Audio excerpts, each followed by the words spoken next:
Bonjour, bonsoir au microphone, Bruno Guglielminetti. Bienvenue à cette édition de Mon Carnet. C'est l'édition du vendredi 25 octobre 2024.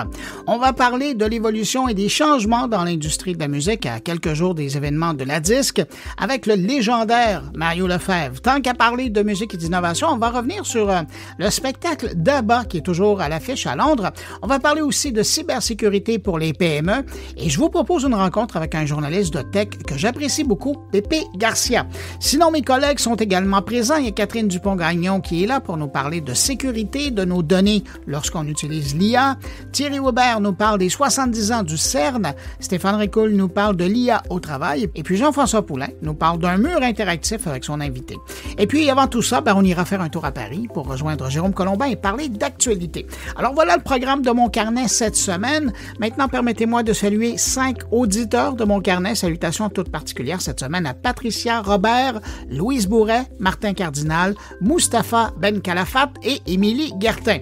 Alors, merci à tout ce beau monde-là et puis merci à vous que je n'ai pas nommé, mais qui m'accueillez présentement entre vos deux oreilles. Très heureux d'être avec vous et puis à tous, je vous souhaite une excellente écoute. Allez, direction Paris pour aller rejoindre Jérôme Colombin qui a retrouvé la voix cette semaine. On va parler d'actualité avec lui.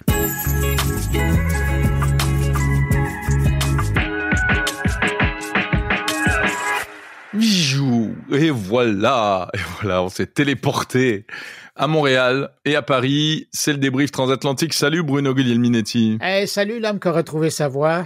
Ouais, t'as vu ça? Ça va mieux que la semaine dernière, hein. Bon, ouais. Mais c'est pas encore tout à fait ma vraie voix. Ta voix, elle était où? J'aimerais bien savoir. Je sais pas où elle était passée. Heureusement que j'avais l'intelligence artificielle qui m'a permis de faire un épisode entier de Monde Numérique samedi dernier en IA. Mais tu sais que, je sais pas si tes auditeurs ont eu la même réaction que moi, mais la première minute, là, je pense que si tu nous l'avais pas dit, moi, je l'aurais pas su. Ouais, après, évidemment, parce que t'embarques toujours puis t'es passionné par tes sujets, mais la première minute faisait tellement quelque chose d'habituel que moi, tu m'as bluffé, là. J'ai eu pas mal de réactions qui me disaient exactement ça, qui s'en sont pas rendus compte au début. Parce que c'est vrai que c'est bien imité. Il y a aussi quelque chose, Bruno, qu'il faut savoir, c'est que sur les voix de synthèse, dès que tu mets un tapis sonore dessous, un fond sonore, ça casse un peu le côté artificiel et synthétique. Ah oui, parce que tu donnes du rythme de la musique. Voilà, tout à fait. Ouais. Mais ça, c'est des trucs de podcasteurs qu'on échange toi et moi. Voilà. Mais ça, est-ce que c'est le genre... Je te pose une question comme ça. Ouais. Est-ce que c'est le genre de truc que tu vas révéler? Parce que je sais que tu es en train de monter une formation de podcast. Est-ce que c'est le genre de truc que tu vas donner? Bien sûr, mais tu sais tout. En effet, maintenant, je peux l'annoncer au monde entier. Parce est-ce que le monde est prêt pour ça? Je ne sais pas si le monde est prêt. Mais en tout cas, parmi les gens qui nous écoutent, il y a peut-être des gens qui ont envie de se lancer eux-mêmes dans le podcast. Et donc, j'ai pensé à eux. Et effectivement, je suis en train de leur préparer une formation au podcast. Alors, ce sera, attention, c'est un grand œuvre, hein. C'est pas du... c'est l'œuvre d'une vie, ça. Ah, c'est l'œuvre d'une vie, quasiment. Voilà, donc. À qui ça s'adresse? Est-ce que c'est des gens qui sont, tu vas aller rejoindre des gens qui sont plus techniques ou des gens qui sont plus dans le contenu? Les deux, mon capitaine. C'est exactement les deux. Parce qu'un podcasteur, il doit tout faire, il doit savoir tout faire aujourd'hui. Il doit savoir poser des questions, bâtir une interview, donc il y a un aspect éditorial, il doit savoir faire du montage, il doit savoir faire le traitement du son, il doit savoir publier son contenu, créer des images, etc. Bon, bien sûr, il y a plusieurs manières de faire du podcast, soit de manière assez artisanale, mais en tout cas en solitaire, mais comme on fait toi et moi, hein. Ouais. Et en même temps, c'est professionnel. Et donc, c'est tout ça que je raconte dans une série de vidéos qui seront disponibles en ligne prochainement. Voilà, super formation premium. C'est pas pour toi, de toute façon, ce sera trop cher pour toi. Donc, wow. Mais enfin bon, je passe ma vie à ça en ce moment. Ça me demande beaucoup de temps. Et d'ailleurs, c'est pour ça que j'ai fait quelques infidélités à mes auditeurs avec des petits épisodes manquants ces derniers jours. J'espère qu'ils me pardonnent. Oh, t'es excusé. De toute façon, avant qu'on passe à nos sujets de la semaine, tu parles de quoi cette semaine? Alors, de quoi? Dans mon podcast, là? Dans Monde Numérique? Tu commences comme ça. Mais t'as cassé la logique. Tu me perturbes tout d'un coup. Cette semaine... fait aussi partie des trucs que tu vas partager, hein, de casser la logique de ton invité, juste pour le troubler un peu. Bravo, il est très fort. Je parle de robots cette semaine. Bon, c'est un sujet récurrent et avec une interview super intéressante. Un spécialiste qui est un data scientist.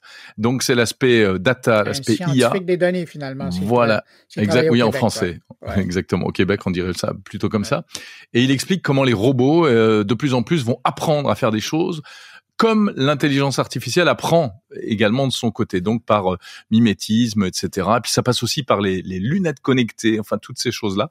C'est super intéressant. Voilà. Et puis je parle du poids environnemental de l'IA et comment limiter l'impact environnemental de l'IA avec Amazon, à l'occasion d'une rencontre assez exceptionnelle avec la grande patronne d'Amazon Monde, chargée de l'aspect environnemental. Ça, c'est intéressant parce qu'on a beau les critiquer sur toutes les facettes de leur travail, mais les efforts, c'est un dossier qui m'intéresse chez eux, les efforts qu'ils mettent à essayer de réduire l'empreinte carbone de ce qu'ils font, j'avoue que si tout ils faisaient, la planète se porterait mieux. Mais enfin, tout à fait. On écoutera ça dans ton émission. Voilà. Dis donc, tu parlais de formation avec ce que tu es en train de travailler. As-tu vu passer cette information-là? Toi, en Irlande, il y a une université qui a décidé d'offrir une formation pour devenir influenceur sur 4 ans. Et notamment, ils vont apprendre à faire de la balado-diffusion. Mais qu'est-ce que t'as besoin de 4 ans pour apprendre à être influenceur? T'avais étudié combien de temps pour être journaliste, toi? Oui, ok, c'est vrai.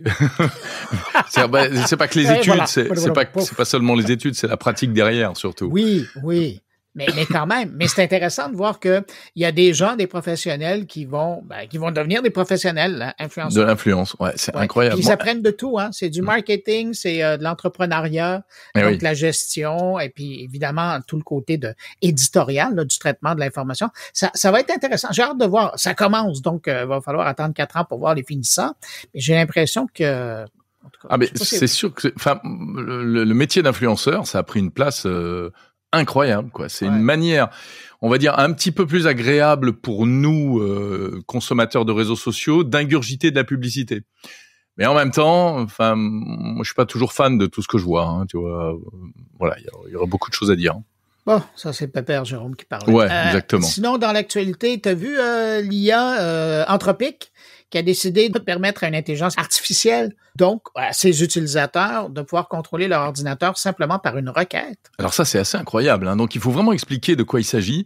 C'est-à-dire que l'IA, elle pouvait faire des choses jusqu'à présent, les chatbots, quand on leur pose des questions, on reste dans l'environnement du chatbot. Il peut dire oui, non, faire des dessins, éventuellement lancer quelques automatismes. Mais là, ça veut dire que tu fais une requête sur ton IA et elle va pouvoir aller ouvrir des fenêtres, cliquer, remplir des formulaires, lancer des applications, etc. C'est ça. Mais ultimement, là, je pensais à ça et je pensais à toi qui, la semaine dernière, avait fait ça, avait fait ton podcast en voix de synthèse. Ultimement, tu peux lui demander de faire ton podcast et elle serait capable d'ouvrir le logiciel, d'aller sur ton outil de voix de synthèse, de générer un texte, de l'écrire, de l'enregistrer et puis de faire l'illustration, de faire un texte et de publier ça à ta place. C'est une espèce de méta-IA, en fait. On est rendu là. Qui prend le pouvoir sur l'ordi. Ouais, alors, il faut pas qu'elle se trompe quand même, hein. Non, c'est ça. Puis au départ, il y a quand même une requête, là. Ça part pas tout seul. En tout cas, pour le moment, ça part pas tout seul. Mais je trouve ça intéressant qu'on soit rendu là. Moi, ça me fait un peu peur, franchement, parce que peur de tout. Non, j'ai pas du tout toujours peur. Au contraire, je suis comme toi, je suis totalement enthousiaste. Mais quand je vois, par exemple, sur l'aspect purement textuel des IA aujourd'hui, toutes les bêtises qu'elle me sort, quand tu lui demandes des infos, la plupart sont fausses. Quand tu demandes de retravailler des textes, pareil, elle part dans des ChatGPT ou autre. C'est un peu n'importe quoi. Je me dis, mais il va jamais comprendre ce que je lui demande, en fait. Jérôme, c'est là où on trace la ligne. Toi, tu es un Européen, moi, je suis un Nord-Américain. Alors là, tout de suite, là, je vois, il va falloir légiférer, il va falloir encadrer. Non, c'est pas ça. Ah oui, je sens, là, ça bouille dans ton Non, cœur. J'aimerais que ça marche, mais j'y crois pas. J'y crois pas parce que en fait c'est quoi? C'est ce qu'on appelle les agents intelligents. C'est ce dont parle Yann Lequin, etc. Tous les invités un après l'autre. Là, Oui, donc c'est des IA qui sont capables d'effectuer des enchaînements de tâches. Mais on n'en est pas là. Les LLM et les actuels ne savent pas faire ça. Ils sont très limités. Ils peuvent pas faire ça.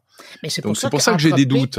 Ouais, mais c'est pour ça qu'Anthropic lance le premier du genre. Évidemment, on verra ce que ça va donner. Mais à la vitesse grand V où ça évolue, donne 1 an et ça va être possible de le faire correctement. Ouais, à condition. Avec même une IA qui va superviser le travail pour s'assurer qu'il n'y a pas de dérive. Ah oui, une sur-IA qui va venir derrière. Ouais. Ben, qu'est-ce qui t'empêche de dire à Claude d'Anthropic, démarre ChatGPT pour qu'elle supervise ton travail? Mais tu sais que c'était exactement le concept de ce truc-là qui s'appelait le Rabbit. Enfin, je parle au passé, ça existe toujours, hein, même si c'est un peu un carnage commercial. Ils n'ont pas le succès qu'ils veulent. Ouais. Exactement, hein, ça avait été annoncé en janvier, au début de l'année, ça fait même pas un an. T'en avais eu un, toi? Je l'ai manipulé, oui. Ouais. J'en ai eu un. Enfin, la dernière fois que je suis allé aux États-Unis, j'en ai utilisé un pendant quelques jours. Mais l'idée, c'était ça. C'était un truc qui peut se faire passer pour toi sur le web. Donc, qui est capable d'aller faire des requêtes sur le web, remplir des formulaires, faire des achats. Tu lui dis achète-moi je sais pas quoi sur Amazon, il va tout seul se connecter au site d'Amazon, faire la recherche, comparer les prix, cliquer, valider, actionner le paiement, etc. C'était ça la promesse de son truc. C'était un OS qui devait faire ça. Mais bon, voilà, entre la promesse et la réalité, on n'y est pas. Bon, l'idée est bonne, l'idée est sympa. Puis c'est Anthropic, ça permet de faire parler d'eux, quoi, aussi. Oui, moi, je trouvais ça intéressant, puis c'est pour ça que je voulais en parler, parce qu'on parle toujours d'OpenAI.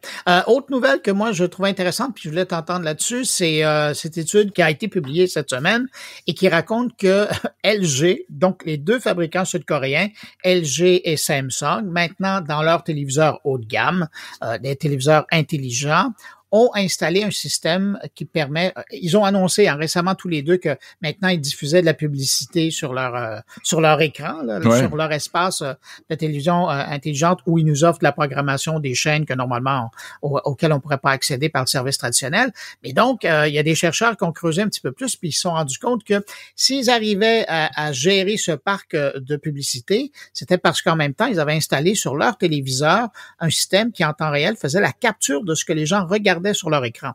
Donc, il n'y a pas une caméra cachée qui vous regarde. Ouais, ça, il faut le préciser quand même. Hein. Mais la capture d'écran, elle se fait de votre téléviseur. Alors, si vous êtes en train de regarder un match de hockey, ben, on va voir que vous aimez le hockey. Si c'est le foot, c'est le foot. Si c'est une télésérie, ben, on va voir quel type de télésérie vous intéresse. Puis, en fonction de ça, on va vous proposer de la publicité. Alors, ça, c'est intéressant. Quelle que soit la source, c'est-à-dire que tu sois en train de regarder la télé en direct, Netflix, Amazon, Apple branché TV, n'importe sur quoi. L'ordinateur, avec un stick, peu importe. Ouais. Parce que eux, ils peuvent se le permettre puisqu'ils sont les constructeurs de la télé, donc c'est eux qui opèrent le système d'exploitation du téléviseur, donc ils sont au-dessus de tout ça.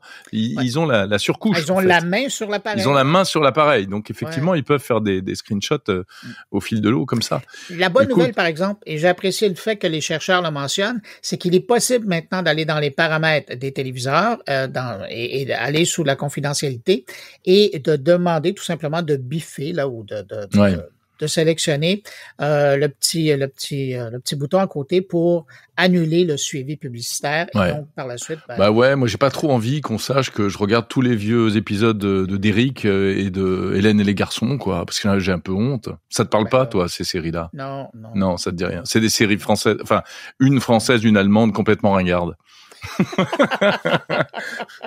Déjà, ça a 40 ans et en plus, déjà à l'époque, c'était un peu ringardos. On se retrouve la semaine prochaine? Oui, promis.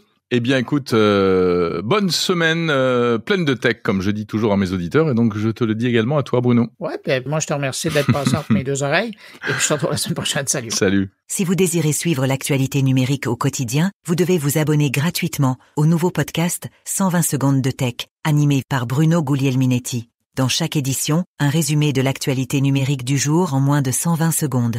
Pour découvrir 120 secondes de tech, visitez moncarnet.com ou visitez Apple Podcast, Spotify ou YouTube et cherchez 120 secondes de tech.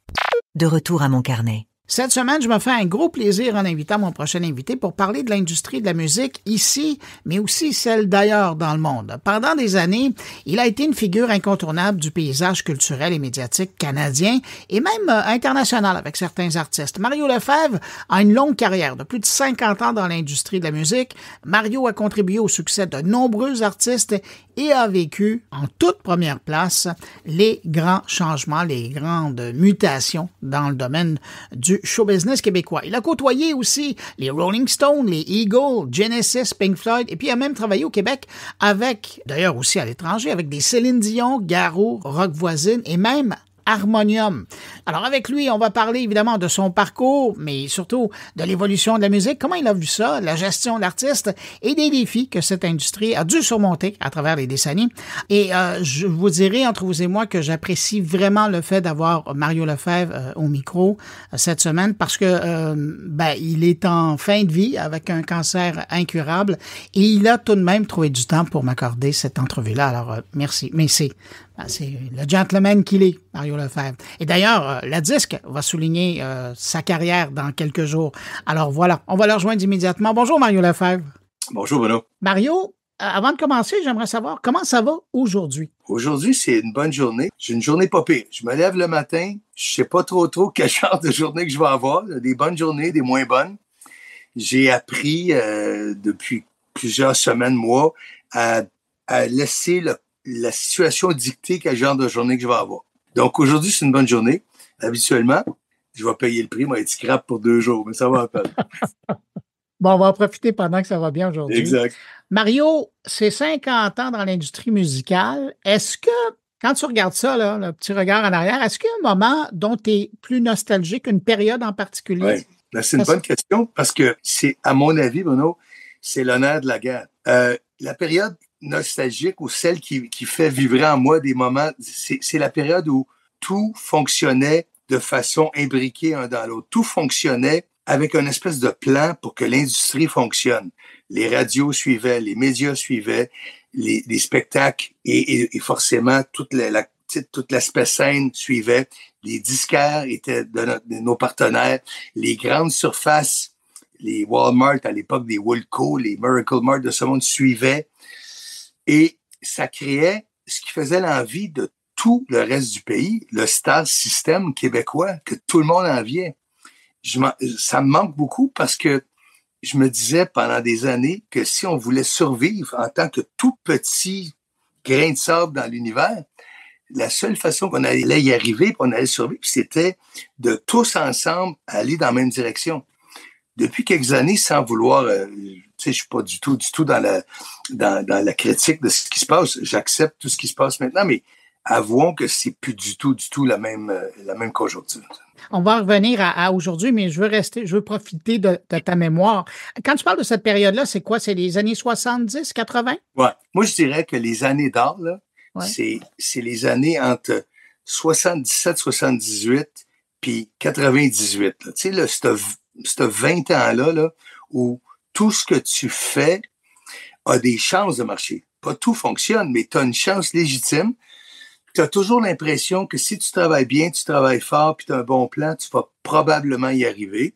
Le pont entre la France, le Québec, le pont entre le Québec, les États-Unis, le pont entre le Québec, Canada et le reste du monde, il est ouvert. Tout est ouvert. Ouais. Alors, tu as toujours cette impression-là, dans ces 20 quelques années-là, que tu vas peut-être y arriver. Après, à partir de l'an 2000, tout arrive, c'est pas à toi que je vais dire ça, l'avènement de Napster qui va décliner dans tout ce qui va se passer derrière. Et ce que j'appellerais les paramètres changent, mais tous les résultats puis les objectifs sont différents. Alors, ça devient très, très difficile parce que tout est déréglementé, tout est totalement rebâti à la base. Il n'y a plus rien qui tenait la route en 88 qui est vraiment en place. Puis, tu sais, il y a un moment charnière. En 2000, Bruno, à l'époque, là, le disque de NSYNC se vend à presque 2 millions de copies la première semaine qui sort et ça fait les manchettes de toutes les grandes publications Billboard, mais aussi les manchettes des USA Today, des journaux conventionnels en disant est-ce que la musique est morte ou est-ce que la musique s'en va vers un essor spectaculaire pour les prochaines années? Personne n'a la réponse à ce moment-là. Tout le monde est exalté par les résultats. Puis on va se rendre compte assez rapidement que le modèle que tout le monde favorisait, il n'existera plus. En 2001, l'année d'après. Exactement. C'est fou, hein? Mais parallèlement à ce que tu dis, il y a aussi l'industrie, elle évolue puis elle change grandement. Je pense au niveau de l'enregistrement, même au niveau de la distribution de la musique. Tout ce qu'on faisait avant, quand on regarde aujourd'hui, il y a encore des choses qui restent, mais les outils, les conditions, les façons de le faire, tout ça a changé. Oui, bien, c'est peut-être la cause et l'effet, finalement. Jusqu'à la fin des années 90, les gens qui sortent des disques sont chanceux, ils sont élus par les compagnies de disques, et ils sont choisis par les directeurs artistiques, par les maisons de disques qui mettent de l'argent, que ce soit au Québec, que ce soit partout dans le monde. Partout ailleurs. Hein. Il y a ce qu'on appelle une espèce de très petite, un petit pourcentage de tout ce qui se produit qui va finalement sortir. Ouais. Quand on démocratise le tout à partir des années 2000 et que les gens peuvent commencer à faire de la musique, il va arriver GarageBand et tous les autres logiciels. Et après, quand l'arrivée des plateformes arrive, puis que tu peux mettre ta musique en ligne sans l'apport et la contribution d'équipe derrière toi, ben là, tout change. Puis le problème, puisqu'on peut parler de problème, c'est qu'on a souvent tendance à retenir les cas d'exception. On se souvient tout le temps du pitcher qui avait un bras dans la Ligue nationale de baseball, qui a gagné une game, ou du petit drummer de 8 ans qui est capable de jouer Stairway to Heaven, des bandeaux ses yeux. Bon. Alors, on se souvient de tous les artistes à travers le monde qui arrivent du côté indie, qui arrivent, là, les Billie Eilish récemment, mais Olivia Rodrigo. Mais, Justin Bieber qui part de YouTube. Exactement, qui part de YouTube, de son Ontario natal. Alors, là, on se souvient de ces gens-là, puis là, on se dit, bon, ben c'est la nouvelle façon de le faire. Ironiquement, ce qu'on oublie, c'est que c'est un très petit pourcentage de ces gens-là qui finalement le font. Puis quand tu considères qu'ils sortent entre 85 et 100 000 chansons par semaine sur les plateformes, à l'échelle mondiale, ben quand tu regardes au final ceux qui fonctionnent, c'est souvent l'objet et le résultat d'un travail d'équipe. Et ça revient à la formule que tu as utilisée à l'époque. Absolument. Je te ramène un peu dans le temps parce que c'est toi qui mentionnais 2000-2001. C'était un moment important pour l'industrie de la musique, puis tu le mentionnais parce que Napster arrive, mais après, c'est Steve Jobs qui avise les producteurs de musique que leur chanson elle vaut 99 cents. Je me souviens de discussions que j'avais avec des grandes bannières québécoises qui disaient non, ça passera pas. Puis je dis, ben non, mais ça va passer parce que c'est la machine qui a décidé. Oui, mais tu sais, Bruno, ce que tu dis, là, c'est non seulement très juste, c'est, à mon avis, la première d'une longue série d'erreurs que l'industrie a faites. Bon, ben c'est là où je t'amène. À l'époque, puis je me souviens parce qu'on a participé à des discussions ensemble, l'industrie du Québec a fait des choix. Et je me demande, quand on regarde là, 24 ans plus tard, 23 ans plus tard, est-ce que l'industrie du Québec a fait les bons choix à l'époque de l'arrivée du numérique comme ça? Ben, écoute, je mettrais ça en parallèle le Québec avec les choix qui ont été faits à l'échelle mondiale. Parce que un est plus ou moins relié à l'autre, mais il l'est quand même. Alors, quand tu parles de Steve Jobs qui dit iTunes va vendre des chansons 99 cents, moi, je n'étais pas là, évidemment, je n'étais pas à Réunion, mais j'ai l'impression que quand ça s'est décidé, j'ai lu beaucoup sur Steve Jobs, puis Wozniak, puis toute la gang de cette époque-là. Et il faut comprendre que iTunes s'est créé pour vendre des iPods. Ils vendent ça à l'époque 5, 6, 700 piastres. Puis tu peux facilement imaginer dans une réunion à Palo Alto, en Californie, il y a 5 gars qui fument des battes là de même, qui disent « Qu'est-ce qu'on va mettre dedans? » Puis là, quelqu'un dit « On met de la musique. » Puis là, quelqu'un il dit « OK, on met de la musique. C'est OK, on charge combien? 1 piastre la toune. OK. » Ils n'ont pas checké avec personne, les autres, parce que le but, c'est pas de sauver l'industrie du disque. Le but, c'est de mettre de la musique. Puis ça sera, quelqu'un voudra pas.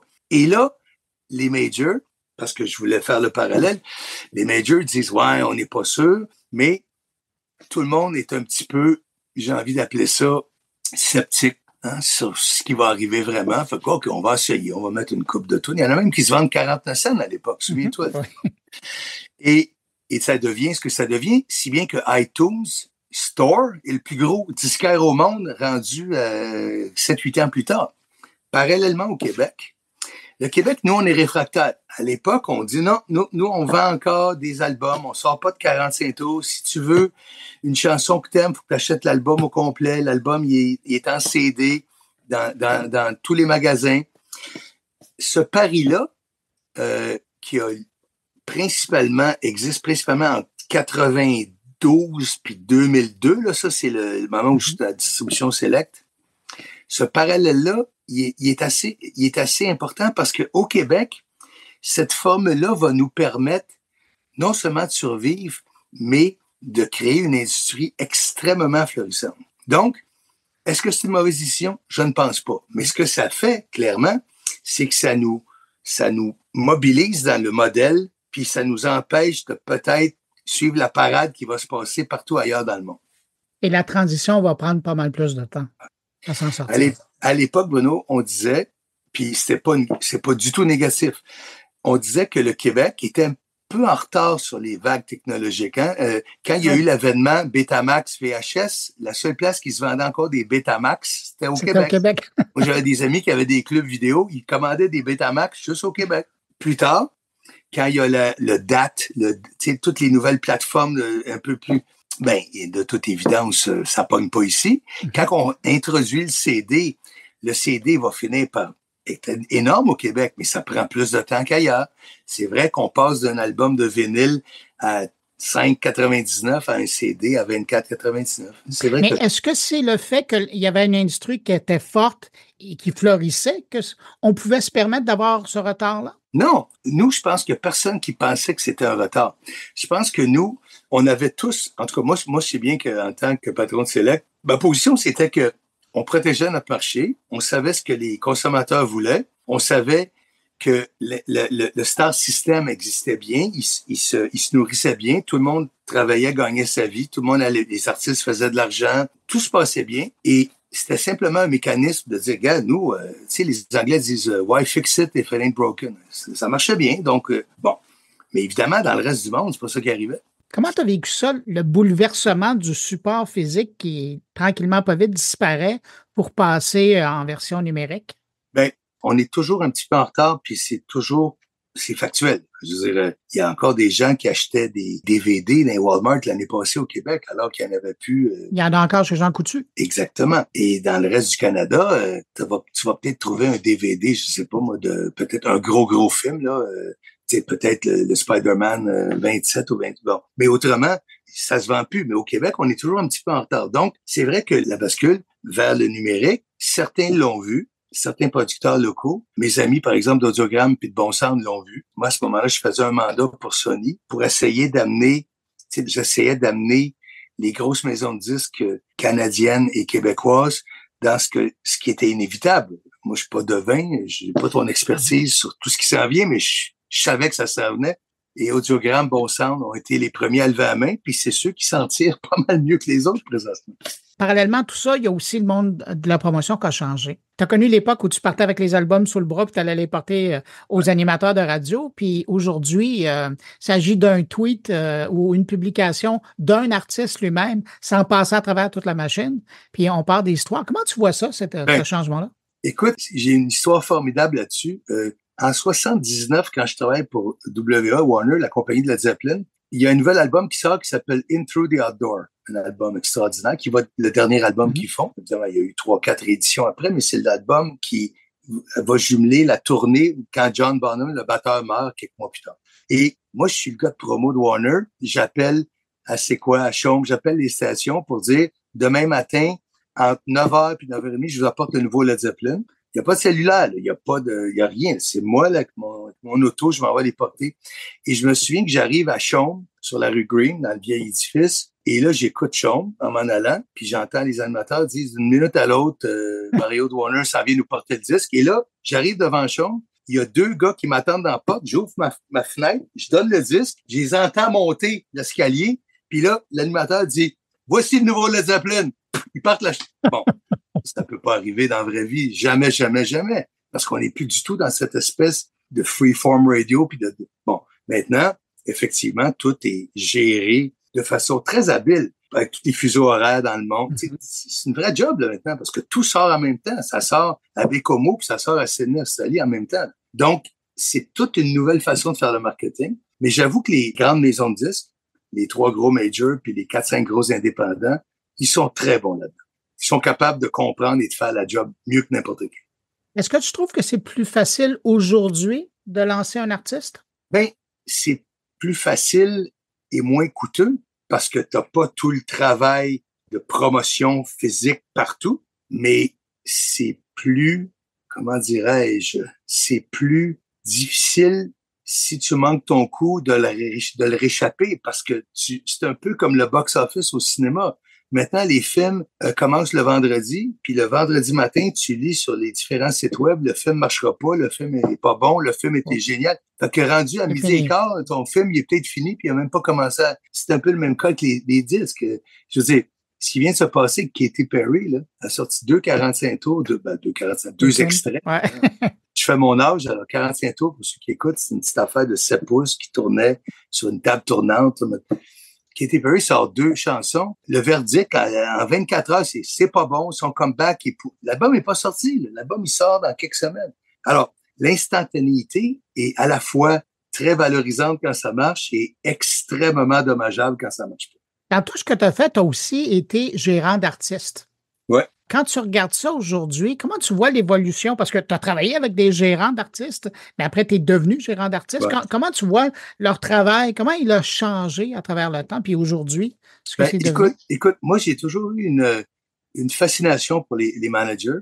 Quand j'étais pas de ce côté-là, quand j'étais pas gérant, je m'abreuvais des gérants. Moi, je dirais, j'ai des souvenirs. Je me suis assis souvent avec le manager de Pink Floyd, le manager des Who, le manager de Genesis.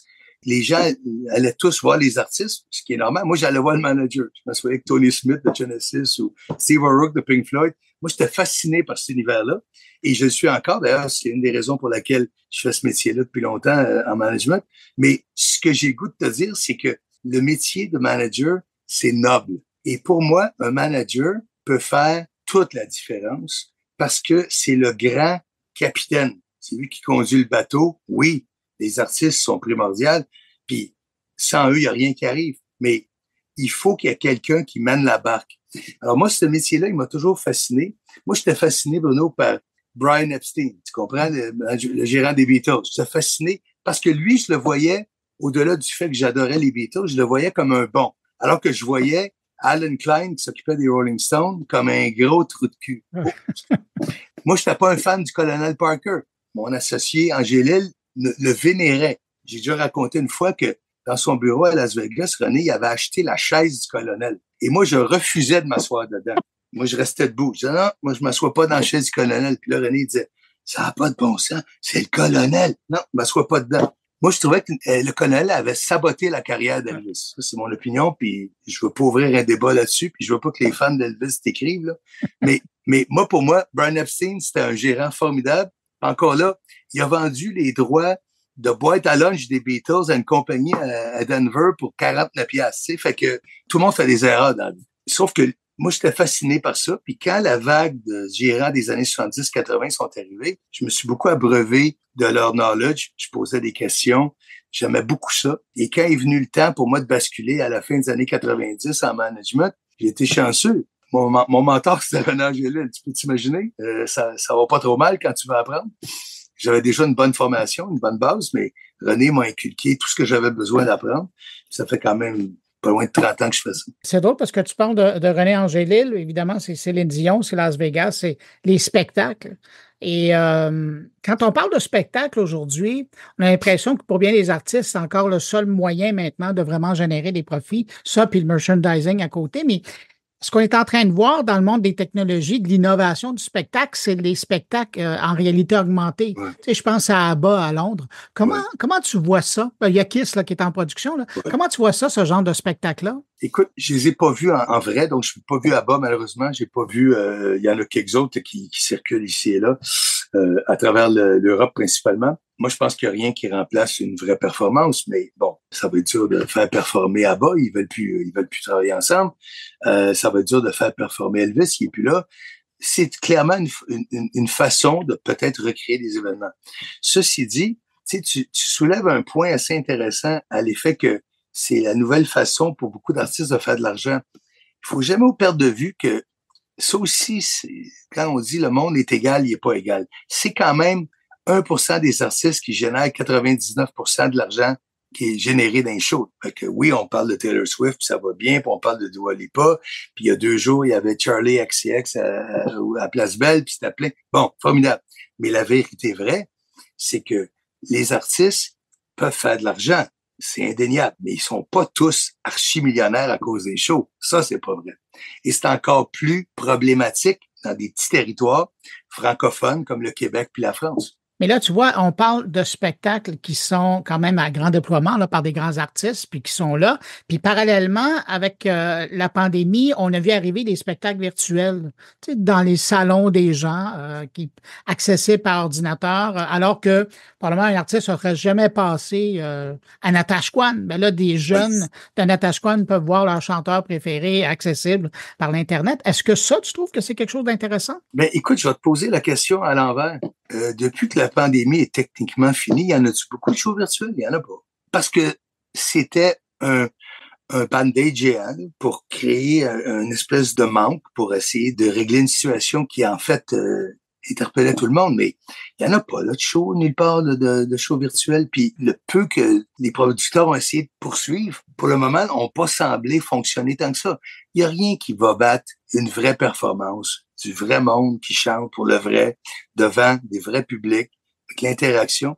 Et le Québec est pas différent des autres pays. On aime nos artistes. Alors, c'est certain que si t'as pas le choix, que tu verras pas autrement, tu vas le regarder à 8 heures sur .com quelque chose, mais je pense pas que c'est quelque chose c'est plus un plan B qu'une option. Puis aujourd'hui, quand on parle vraiment d'avancement puis d'innovation technologique, là, quand tu vois l'intelligence artificielle être utilisée pour faire des chansons, pour remasteriser des œuvres, comment tu perçois ça?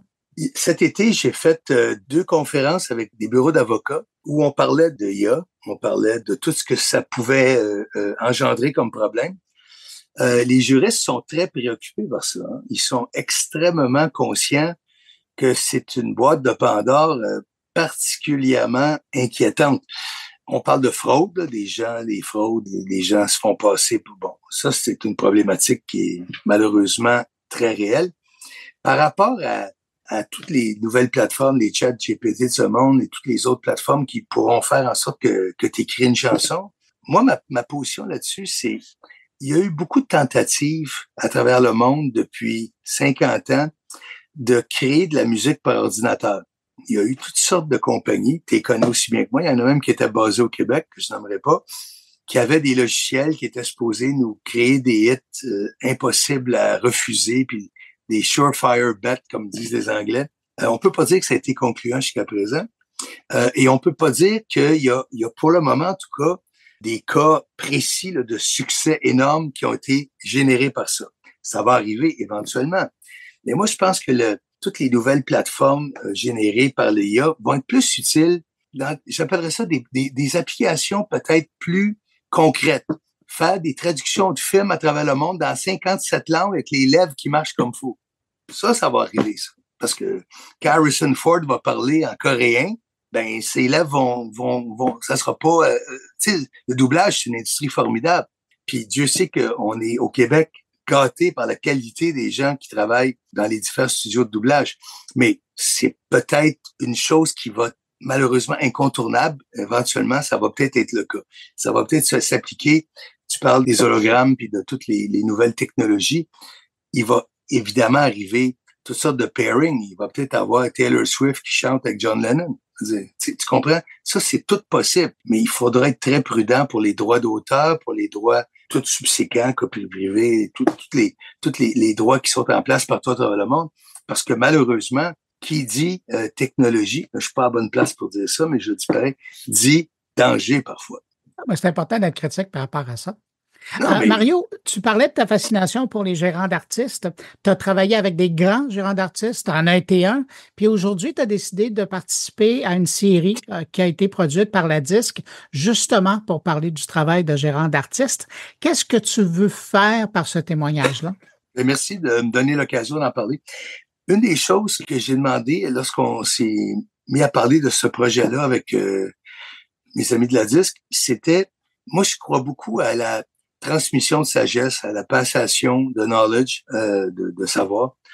Et j'ai été chanceux, moi, Bruno, parce que beaucoup de grands personnages à travers le monde m'ont mentoré. J'ai été souvent, tu sais, moi, je m'abreuvais de ces gens-là. Je m'assoyais une journée avec quelqu'un que j'admirais beaucoup, puis j'y posais toutes les questions. Ce privilège-là que j'ai eu, je voulais le transmettre avec les nouvelles technologies. Puis je comprends très bien que ce que moi je faisais dans des lunchs à l'Express en 84, ça peut être fait différemment. Donc la Disque a a été très, très, très généreux de donner l'opportunité. J'ai l'intention d'en faire plus si les gens les regardent. A priori, on a choisi des gens avec lesquels j'avais travaillé beaucoup avec ma compagnie Flair, qui fait beaucoup de conseils, une firme de consultants. Donc, je travaillais déjà avec les gens qui s'occupent d'Alexandra Streliski, je travaillais déjà avec les gens qui s'occupent de Roxane Bruno, je travaillais déjà avec les gens qui s'occupent de Charlotte Cardin. C'est pas moi le gérant. Dans ces cas-là, moi, j'étais juste une espèce j'ai envie d'appeler ça de grand frère qui surveillait. Et tous ces gérants-là que j'admire profondément, la plupart sont dans les podcasts qu'on a fait. Ces gens-là, je voulais qu'ils aient la lumière, puis je voulais qu'ils expliquent comment ils s'en sont venus tu sais, Emmanuel, qui s'occupe d'Alexandra Streliski, Emmanuel Gérard, elle vient du sport. C'était une athlète de haut niveau, une athlète d'élite. Tu sais, alors, Francis Delage, qui s'occupe des deux frères de Marc Dupré, puis de beaucoup, beaucoup de monde, lui, il vient du monde des bars et de la restauration. Raymond Boulris, qui s'occupe de Véronique Dical, dont il est l'époux, ben, lui, travaillait dans les ressources humaines. Valérie Hamel a passé sa vie à faire des shows, puis une journée, à travailler pour Evenco, puis là, elle a décidé qu'elle voulait s'occuper d'une artiste, puis elle a fait une très bonne job avec Roxane Bruno, puis elle le fait toujours. Alors, moi, j'étais fier de présenter ces gens-là, et comme j'ai dit, le podcast, il est très, à la base, extrêmement informatif. Il est fait pour que les gens qui pourraient avoir un intérêt dans notre métier, qui est un des plus beaux métiers du monde, ça va peut-être leur donner le goût de le faire. Puis c'est un peu la prémisse de base de tout ça. Si je te dis que ça ressemble à un masterclass, est-ce que tu es d'accord? Ben ça, je le prends avec beaucoup d'humilité. Ce que j'ai essayé de faire, c'est de vulgariser, mais aussi tu sais, moi, j'ai donné, au fil des ans, beaucoup de cours. Je donnais le cours de gestion de carrière à Musique Technique, l'école de Gilles Valiquette. J'ai fait ça pendant longtemps. Et quand tu sais, la plupart des élèves qui allaient à Musique Technique, ils voulaient faire du son de studio, du son de télévision, du son de live. Puis je leur disais tout le temps, le premier cours que je les voyais, je leur disais, ça, c'est le cours que vous voulez pas faire. C'est le cours, la gestion de carrière que ça vous tente pas de faire. Voici ce que je vais vous dire. Si vous venez aux 12 semaines, quand vous allez sortir après 12 semaines, vous allez tout comprendre comment ça marche. Puis vous allez peut-être vous en tirer mieux que d'autres parce que vous avez cet avantage-là. J'ai le bonheur de dire que j'ai presque pas eu de décrocheur pendant 10 ans parce que les gens étaient intéressés. Et moi, j'essayais de leur expliquer comment tout fonctionnait dans le business. La plupart, ironiquement, des bons élèves, parce qu'il y en avait des bons, ont fait des très belles carrières dans le business. Puis souvent, ils ont travaillé pour moi sur différents projets que je faisais. Donc, j'espère que les balados, les podcasts qu'on fait là vont avoir ce même genre d'effet d'entraînement. Il y a beaucoup de monde extrêmement talentueux et qualifié dans la nouvelle génération. Moi, je leur parle souvent. C'est des gens qui sont pleins d'idées, qui ont une compréhension totale de comment ça se passe. Ils ont juste parfois besoin d'être poussés, enlignés, redirigés. Moi, je l'ai eu, ce privilège-là, puis je veux le donner aux jeunes. Mario, je t'ai posé la question au début, mais je veux revenir pour voir si tu n'as pas changé d'opinion. Quand tu regardes là, derrière, dans le rétroviseur, 50 ans de carrière, qu'est-ce que tu retiens, toi, de ces 50 ans-là? Je retiens que ça va vite dans notre secteur, le spectacle, la musique. J'ai commencé, il y avait des 8 tracks, des cassettes puis des vinyles. Maintenant, il y a des MP3 puis il y a des vinyles. Et puis évidemment, il y a tout ce qui vient avec les nouvelles plateformes de toutes les Pono de ce monde et autres technologies qui vont et qui viennent. Mais ce que je retiens surtout, c'est qu'à la base, ce qui n'a pas changé, c'est l'extraordinaire amour que les Québécois ont pour la musique d'ici. Ça paraît peut-être moins des fois. Tu sais, c'est cyclique, notre business. Des fois, il y a des creux. Ça, c'est normal. Il faut pas s'énerver avec ça. Mais les Québécois sont particulièrement liés émotivement à leurs artistes, que ce soit humoristes, chanteurs et autres. Et ça n'a pas changé. Ce qui a pas changé non plus, c'est qu'on a, au Québec, établi il y a longtemps, puis on est encore capable de le maintenir, même si c'est plus difficile. On a maintenu ce que moi j'appelle le star system dont je te parlais. On est encore capable de faire l'envie de plusieurs pays sur la terre qui disent, vous autres au Canada, c'est incroyable. Tu sais, je regarde présentement des artistes comme Charlotte Cardin qui sont absolument world class, qui d'ici quelques années vont dominer partout. C'est indéniable. Elle a tout ce qu'il faut, puis elle est déjà super populaire dans 50 pays. Alors, je sais comment les Québécois sont fiers de ce qu'on projette à l'échelle internationale. Ça, c'est une grande fierté pour moi, d'ailleurs. Mario Lefebvre, merci. Merci, Bruno.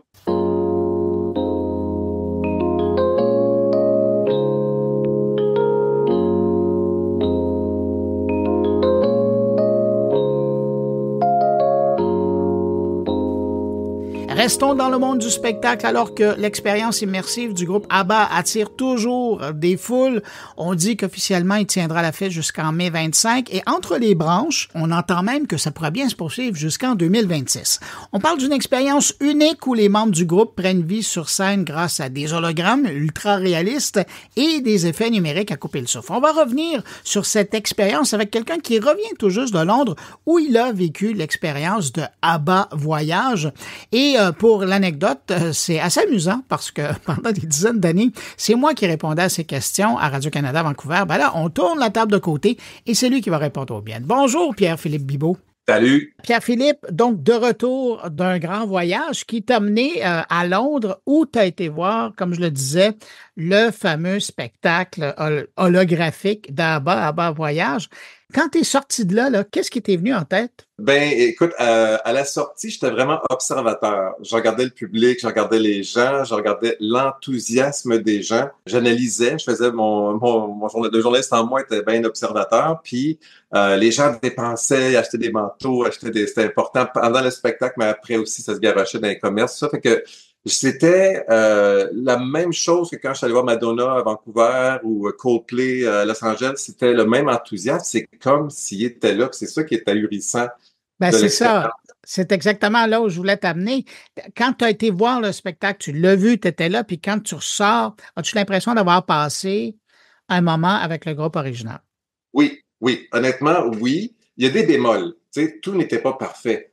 Mais j'avais une réflexion sur l'avenir du spectacle, de l'industrie, dans le contexte que il y a beaucoup d'artistes qui sont épuisés. On en a vu des burn-out chez les artistes dernièrement, là, Justin Bieber, Shawn Mendes, c'est très fréquent. Alors, eux, ils peuvent performer et faire une tonne d'argent sans même être là. Mais donc, on nous ramène en 1981-82 au sommet de leur gloire. Les gens sont... Pas tout le monde est costumé. Moi, je n'étais pas costumé, mais tout le monde mais ça embarque plus sur le plancher de danse que ceux qui sont assis.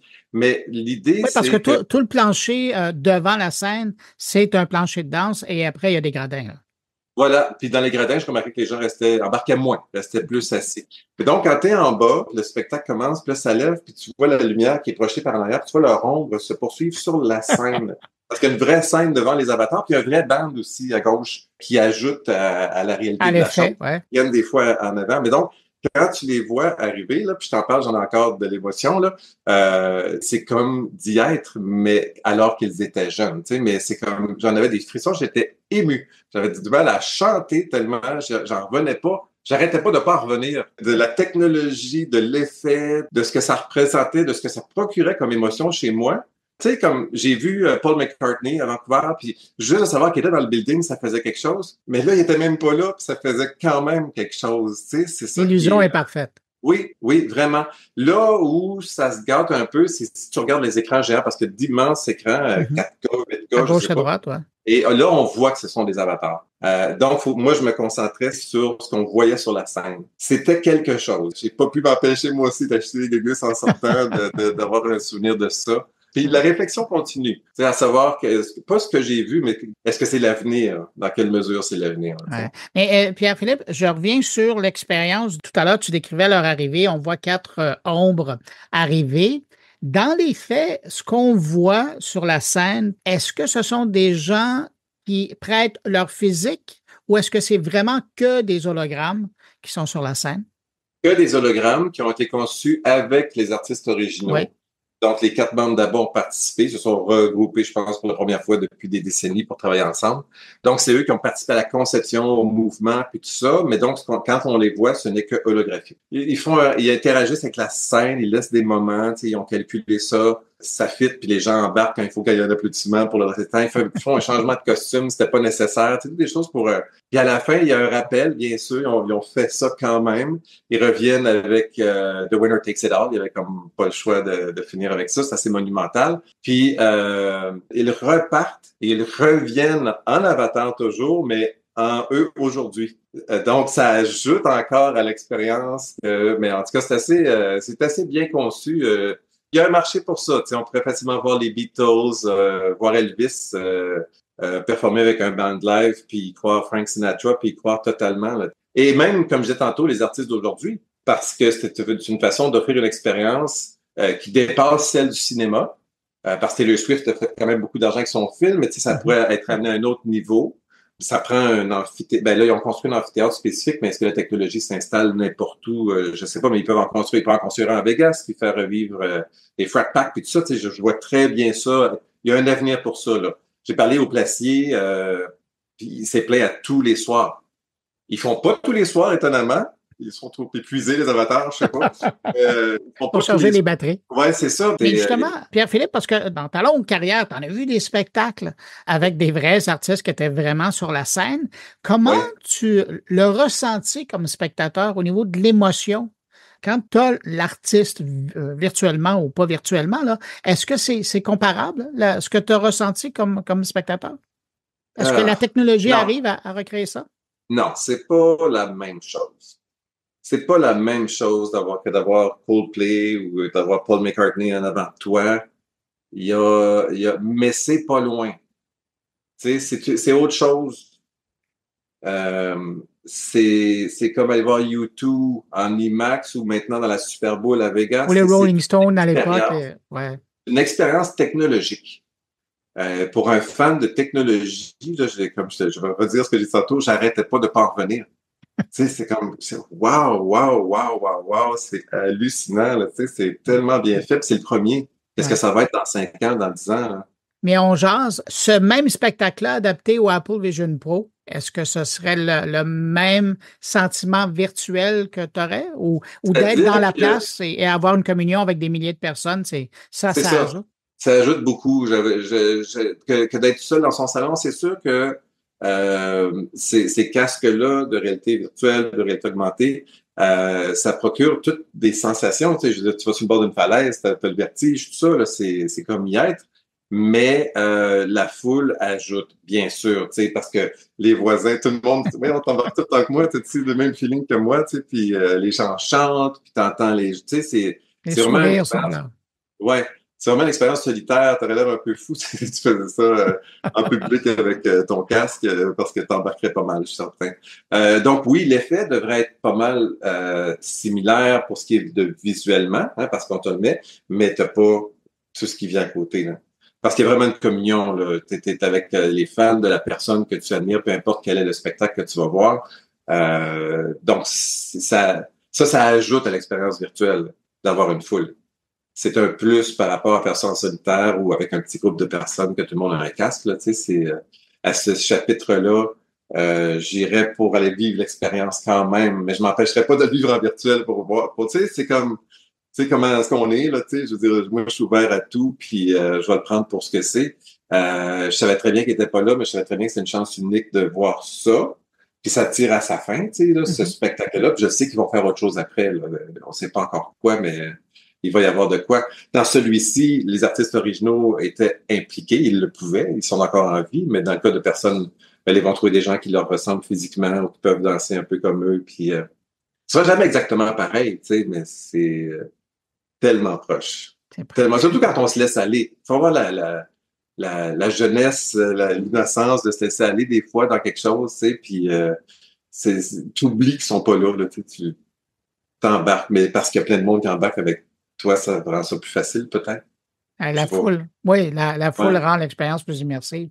Pierre-Philippe Bibeau, merci d'avoir pris de ton temps pour partager cette réaction-là à aller voir à Londres à bas voyage. Et tu fais bien de le rappeler, hein, on commence à voir à l'horizon les dernières représentations apparaître, mais en tout cas, c'est toujours là, c'est présenté au ABBA Arena et ça vaut la peine de vérifier si vous êtes de passage dans le coin parce que c'est vraiment une expérience particulière. Surtout pour un fan d'ABBA, bien sûr. Oui, effectivement. Pierre-Philippe, merci beaucoup. Toujours un plaisir de te parler, Bruno. Au revoir.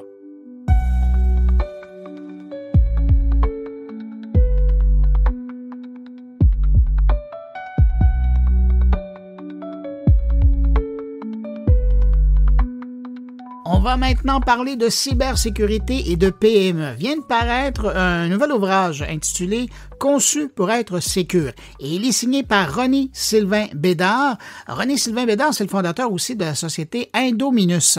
Et je voulais attirer votre attention sur ce livre parce qu'on parle souvent de cybersécurité, mais presque de façon abstraite. Mais là, René-Sylvain Bédard, dans son livre, s'est vraiment intéressé à la réalité des PME. On va aller rejoindre à l'instant l'expert en cybersécurité. Bonjour René-Sylvain Bédard. Bonjour. René-Sylvain, si on se parle, c'est parce que je veux parler de votre livre, mais juste avant, je vous présentais, vous êtes fondateur d'Indominus. Qu'est-ce que c'est Indominus? Indominus, c'est une société qu'on a mis en place originalement comme une société de conseil, un peu comme le CGI, le monde d'où je viens, mais qui a évolué au fil des années pour devenir, prendre une mission un peu plus importante, soit celle de protéger les PME contre les cybercriminels.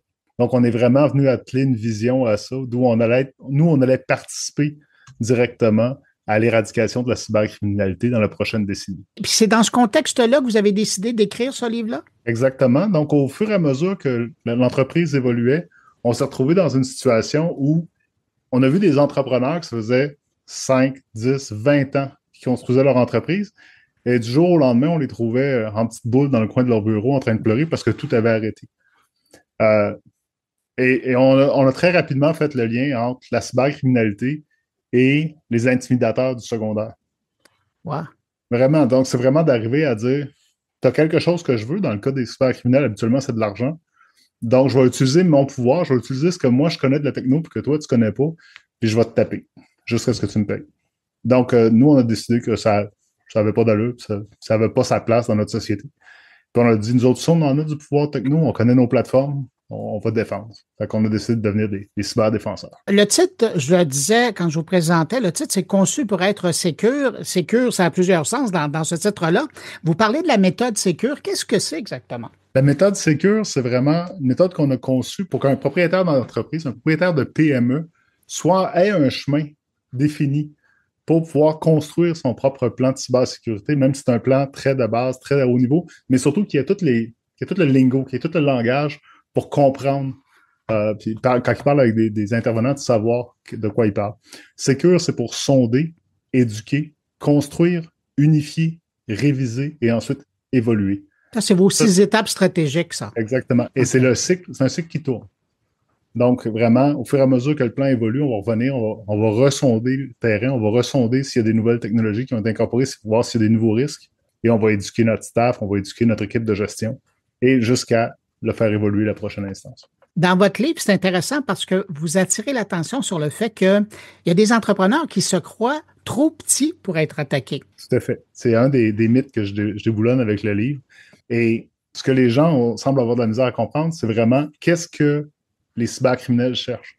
Si vous êtes en affaires et que vous avez du succès en affaires, en partant, vous êtes une cible. Parce que si vous avez quelque chose qui s'appelle de l'argent, ben, ça se trouve être ça qu'ils veulent. Donc, si c'est pour vous soutirer 15 000, 20 000, 30 000 $, puis que vous les payez, ben eux, ils ont fait leur journée, puis ils s'en vont, puis ils passent au suivant. Et quand ils font une attaque, le type d'attaque qui touche la PME, c'est rarement des attaques ciblées. Les attaques ciblées, là, c'est comme les snipers. Ça va cibler une compagnie qui est en bourse, qui vont pouvoir manipuler le stock. Ils savent que c'est vous, là. C'est ça. Alors qu'à l'opposé, les PME, c'est ce que je fais référence dans le livre comme étant pêcher à la dynamite. Ils envoient 100 000, 200 000, 500 000 courriels, puis qui est-ce qui mord, littéralement. Mais parlant donc de ces entreprises-là, dans le livre, à un moment donné, vous parlez de la différence des attaques entre les grandes entreprises et les PME. Est-ce que c'est de ça que vous parlez, là? Oui, tout à fait. C'est parce que la grande entreprise, elle a extrêmement de visibilité. Donc, quand ils vont attaquer, par exemple, un bombardier produit récréatif, ce ne sera pas au hasard.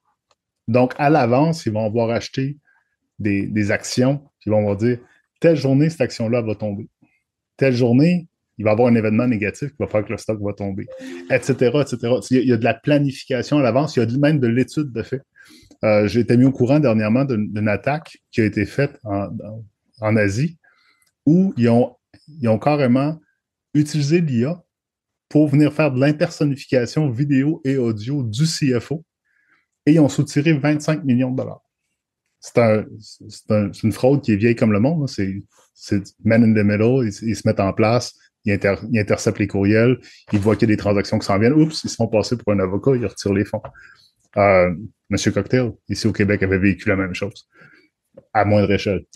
mais on s'entend que là, on est rendu qu'on se sert de l'IA pour générer une fausse conversation vidéo avec des fausses réponses.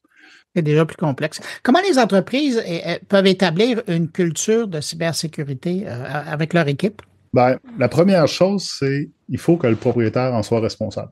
Ça va paraître un peu contre-intuitif, si je peux dire, parce que le propriétaire d'entreprise, au final, c'est lui qui va payer si jamais il y a de quoi qui arrive. Donc, c'est lui qu'il faut qu'il prenne la responsabilité, c'est lui qu'il faut qu'il se prenne l'engagement. Une fois que lui a commencé à s'éduquer, il va venir éduquer son équipe de gestion. Et de là, ça va pouvoir percoler par le bas. Malheureusement, beaucoup trop de gens vont dire « Ah, on va éduquer notre staff, on va être correct. » Mais si le staff est éduqué ou les employés sont éduqués à un niveau X et que le propriétaire a Toto comme mot de passe puis qu'il a tous les droits dans l'entreprise, ça ne donnera rien. Ils vont disparaître pareil, les données. Ils vont quand même se faire attaquer par rançon logiciel parce que la porte principale va être ouverte. Dans le livre, puis vous venez d'en parler, là, il y a l'éducation, il y a la sensibilisation aussi Oui. de l'équipe dans l'entreprise. Puis vous mentionnez des conseils pour former efficacement les employés. J'aimerais ça que vous nous en donniez quelques-uns. Ben, un des conseils sur lequel j'appuie beaucoup, c'est le fait que l'éducation est un sport d'inspiration. Et pour ça, ce que je veux dire, c'est que si vous êtes le patron de l'entreprise, c'est vous le modèle.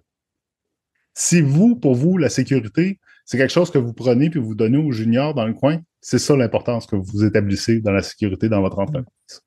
Donc, vraiment, d'arriver à dire, prendre en charge et inspirer les autres à avoir des comportements plus sécuritaires.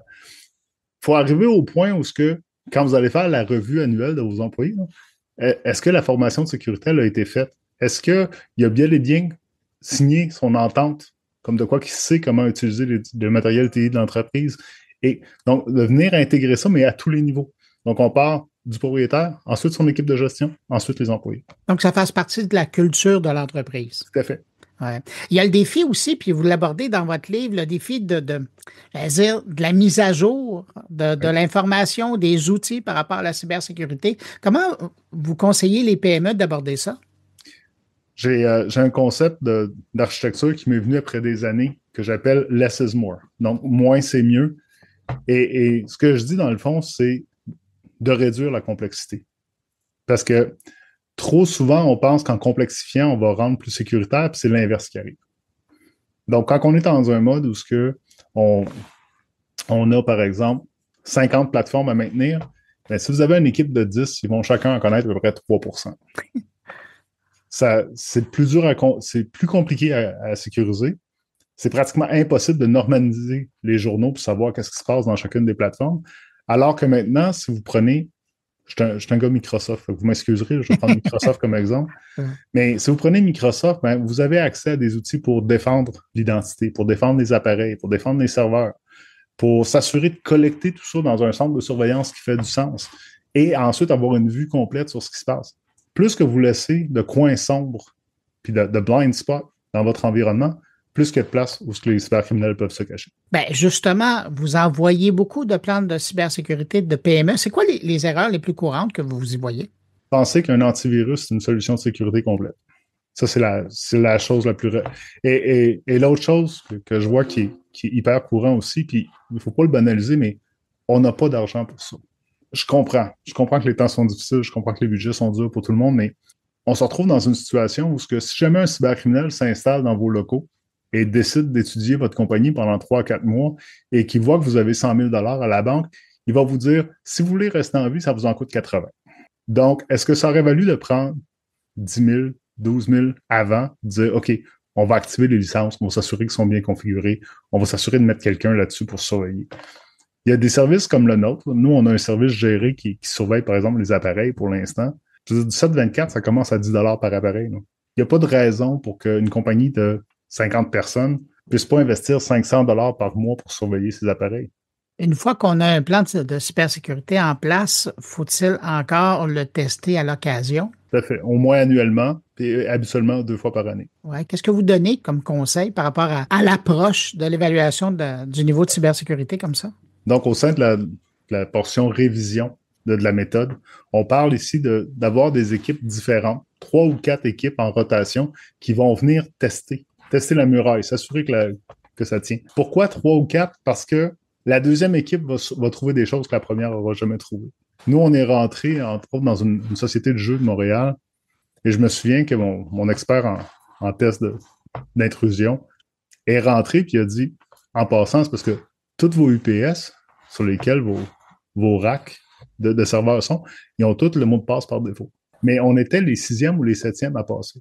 Il y en avait eu avant qui étaient passés. Personne n'avait regardé là. Parce que je cherchais quelque chose de plus complexe. C'est ça. Mais entre vous et moi, là, si moi je m'installe avec un petit script dans le coin de votre bureau, là, que je m'amuse à descendre les UPS un après l'autre, écoutez, ça va être la panique. Et sans calculer que si c'est pareil dans l'environnement où c'est la communauté globale qui aurait des serveurs ou des jeux, la panique, elle peut durer longtemps. Là.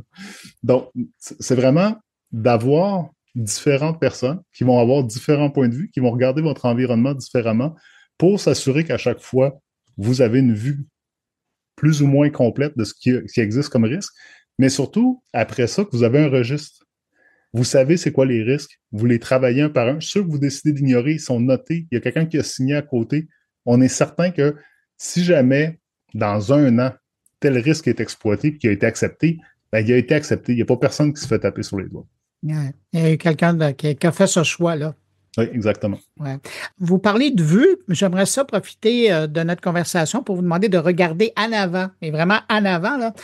Quand vous regardez les prochaines grandes menaces en matière de cybersécurité auxquelles les PME pourraient être confrontées, ça ressemble à quoi? Les menaces qui sont déjà, malheureusement, commencent déjà à faire partie de notre existence, puis qui n'existaient pas il y a 1 an. Il y a tout ce qui est lié à l'utilisation de l'IA pour générer des rançongiciels, générer des attaques. On voit déjà que la qualité des courriels d'attaque est passée, a fait un bond de x10 à peu près en 1 an. Il n'y a plus d'erreurs, ils sont dans la bonne langue, sont localisés comme il faut, les adresses sont bonnes. Il faut vraiment être très attentif. Mais on voit également, tout comme on a vu en Asie, que je parlais tantôt, toute la portion d'utiliser l'IA pour faire ce qu'on appelle du deepfake. L'usurpation d'identité. Oui, tout à fait. Donc, on vient créer un personnage de toute pièce basé sur une personne existante. On prend les exemples de la voix, les exemples du vidéo, on vient créer ça. Et là, ce qu'ils ont démontré, c'est qu'ils étaient capables de le faire en temps réel. Donc, durant une vidéoconférence, le gars tapait en arrière, puis la personne disait ce qu'il tapait avec la bonne voix. C'est comme 3 mois de travail. Donc, qu'est-ce que ça va être dans 5 ans? Ben, dans 5 ans, ce que moi, je vois qui s'en vient, ben, il y a le quantique qui s'en vient, qui est déjà à nos portes. Donc, avec le quantique, va venir tous les efforts de venir déchiffrer les données qui ont rattrapé, qui étaient chiffrées. Des choses comme des portefeuilles de Bitcoin qui vont pouvoir se faire déchiffrer. Donc, on va voir une série de vols dans le but d'exploiter. Mais également, toute la portion où l'IA, qui va s'en venir de plus en plus puissante, va être mis, en fait, l'IA et le quantique ensemble, vont être mis à bénéfice des deux côtés. Donc, d'un côté, on va pouvoir se servir de l'IA et du quantique pour venir contrer, venir augmenter les capacités des cyberdéfenseurs. Mais de l'autre côté, on va voir aussi que les attaques qui vont arriver vont être de plus en plus menaçantes. On parle, dans le livre, je parle de A Snake Called Black Mamba. Donc, vraiment, un test qu'ils ont fait en laboratoire pour créer un logiciel qui était polymorphique. Donc, il se transformait pour éviter d'être reconnu par les outils de sécurité. Donc, malheureusement, c'est ça, je pense, c'est le genre de choses qu'on va voir bientôt. René-Sylvain Bédard, je le rappelle, vous êtes l'auteur de Conçu pour être sécure. Vous êtes également fondateur d'Indominus. Et je rappelle les gens qui nous écoutent, si vous êtes intéressés à mettre la main sur le livre, vous allez sur la page, le descriptif de l'épisode sur moncarnet.com. J'ai mis un hyperlien pour vous mener directement sur la page où vous pourrez retrouver le livre. René-Sylvain Bédard, merci beaucoup d'avoir pris de votre temps pour répondre à mes questions. Ça fait un plaisir. Merci. À une prochaine. Au revoir. Merci, au revoir.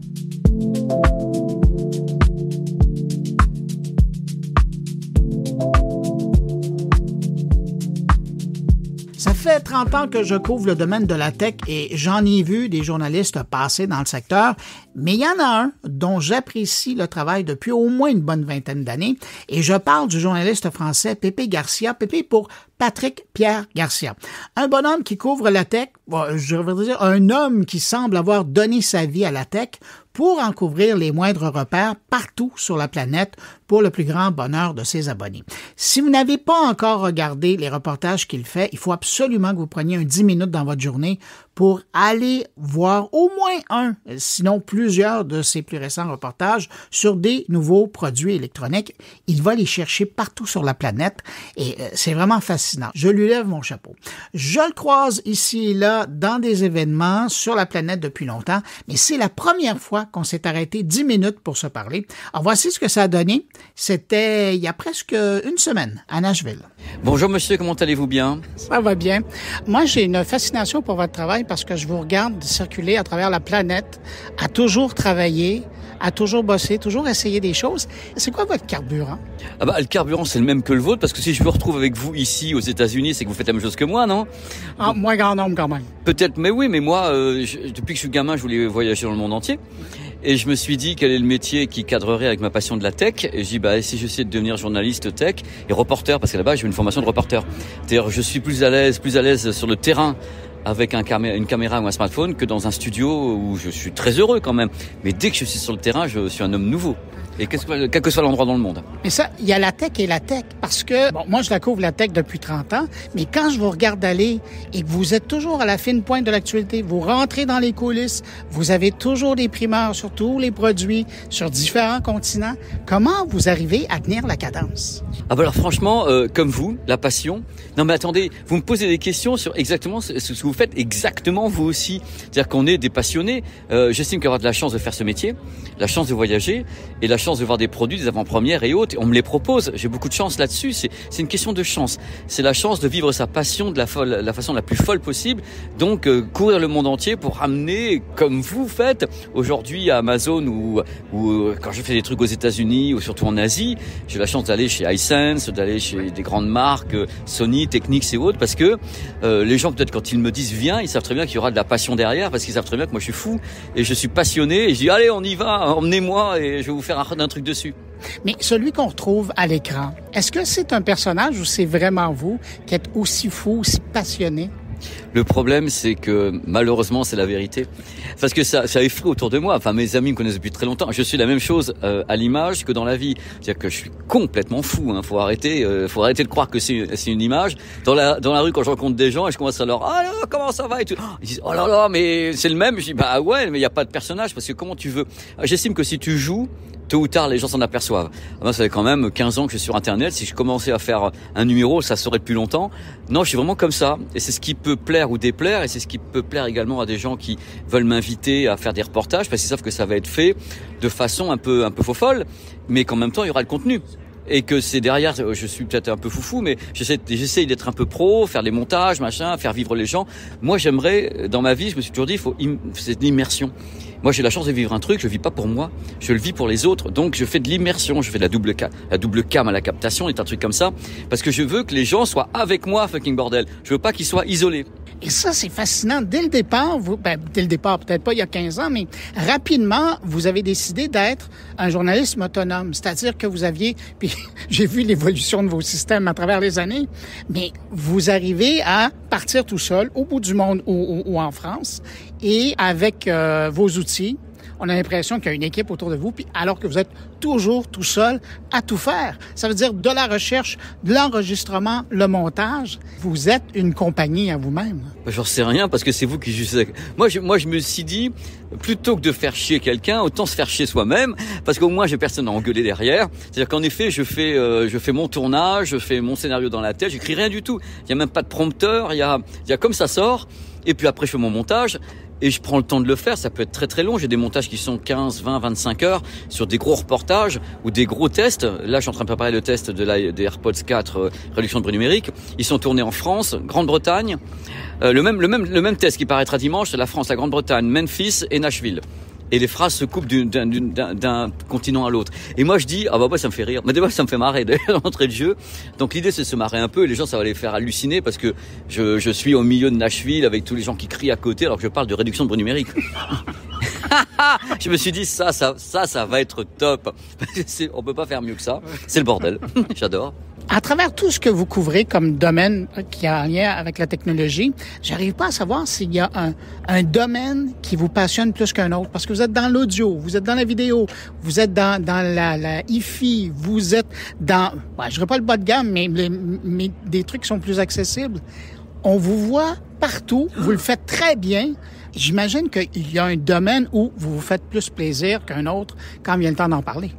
Moi, j'aime beaucoup être sur le terrain, donc quand je teste des casques et des écouteurs au milieu des gens dans la rue, là, c'est là où je m'éclate le plus. J'adore les téléviseurs, j'adore tester des trucs comme ça, mais le téléviseur, je suis confiné dans un studio, je peux pas le bouger. Ce qui m'intéresse, c'est de prendre des produits mobiles pour pouvoir bouger avec. Donc l'idée d'appeler la chaîne PP World, c'est pas une vue de l'esprit. World, c'était l'idée déjà chaîne tech et voyage. C'était dit. Les gens qui me disent ouais, t'es tout en train de bouger, bah regarde le nom de la chaîne. Hein. C'est pas compliqué, c'est pas pour rien que ça s'appelle comme ça. Non, l'idée c'est, je me sens à l'aise avec tout, mais j'aime être sur le terrain. Vous pouvez pas savoir à quel point c'est ma vie d'être au milieu des gens. Là aujourd'hui, je suis avec vous et je suis en train de faire un truc donc avec Amazon qui m'informe de trucs, mais il me parle. Je tourne pas sur le moment. Je mets ça dans ma tête et je reviens 1 heure après au même endroit et je crache mon truc et je l'ai cogité et je suis dans l'impro et puis après je sais que je vais passer 3 ans à monter parce que il y en a de tous les côtés. Parce que là, faut voir qu'aujourd'hui on a beaucoup d'informations qui arrivent en peu de temps. Donc en 2 heures, on a l'équivalent de 6 ou 7 heures d'informations et ça va être compliqué à monter. Pour un mec comme moi, oui, ça va être compliqué aujourd'hui. Est-ce que ça vous arrive de vous arrêter chez vous et de ne rien faire pendant une semaine? Non mais c'est une blague, non, j'y arrive pas.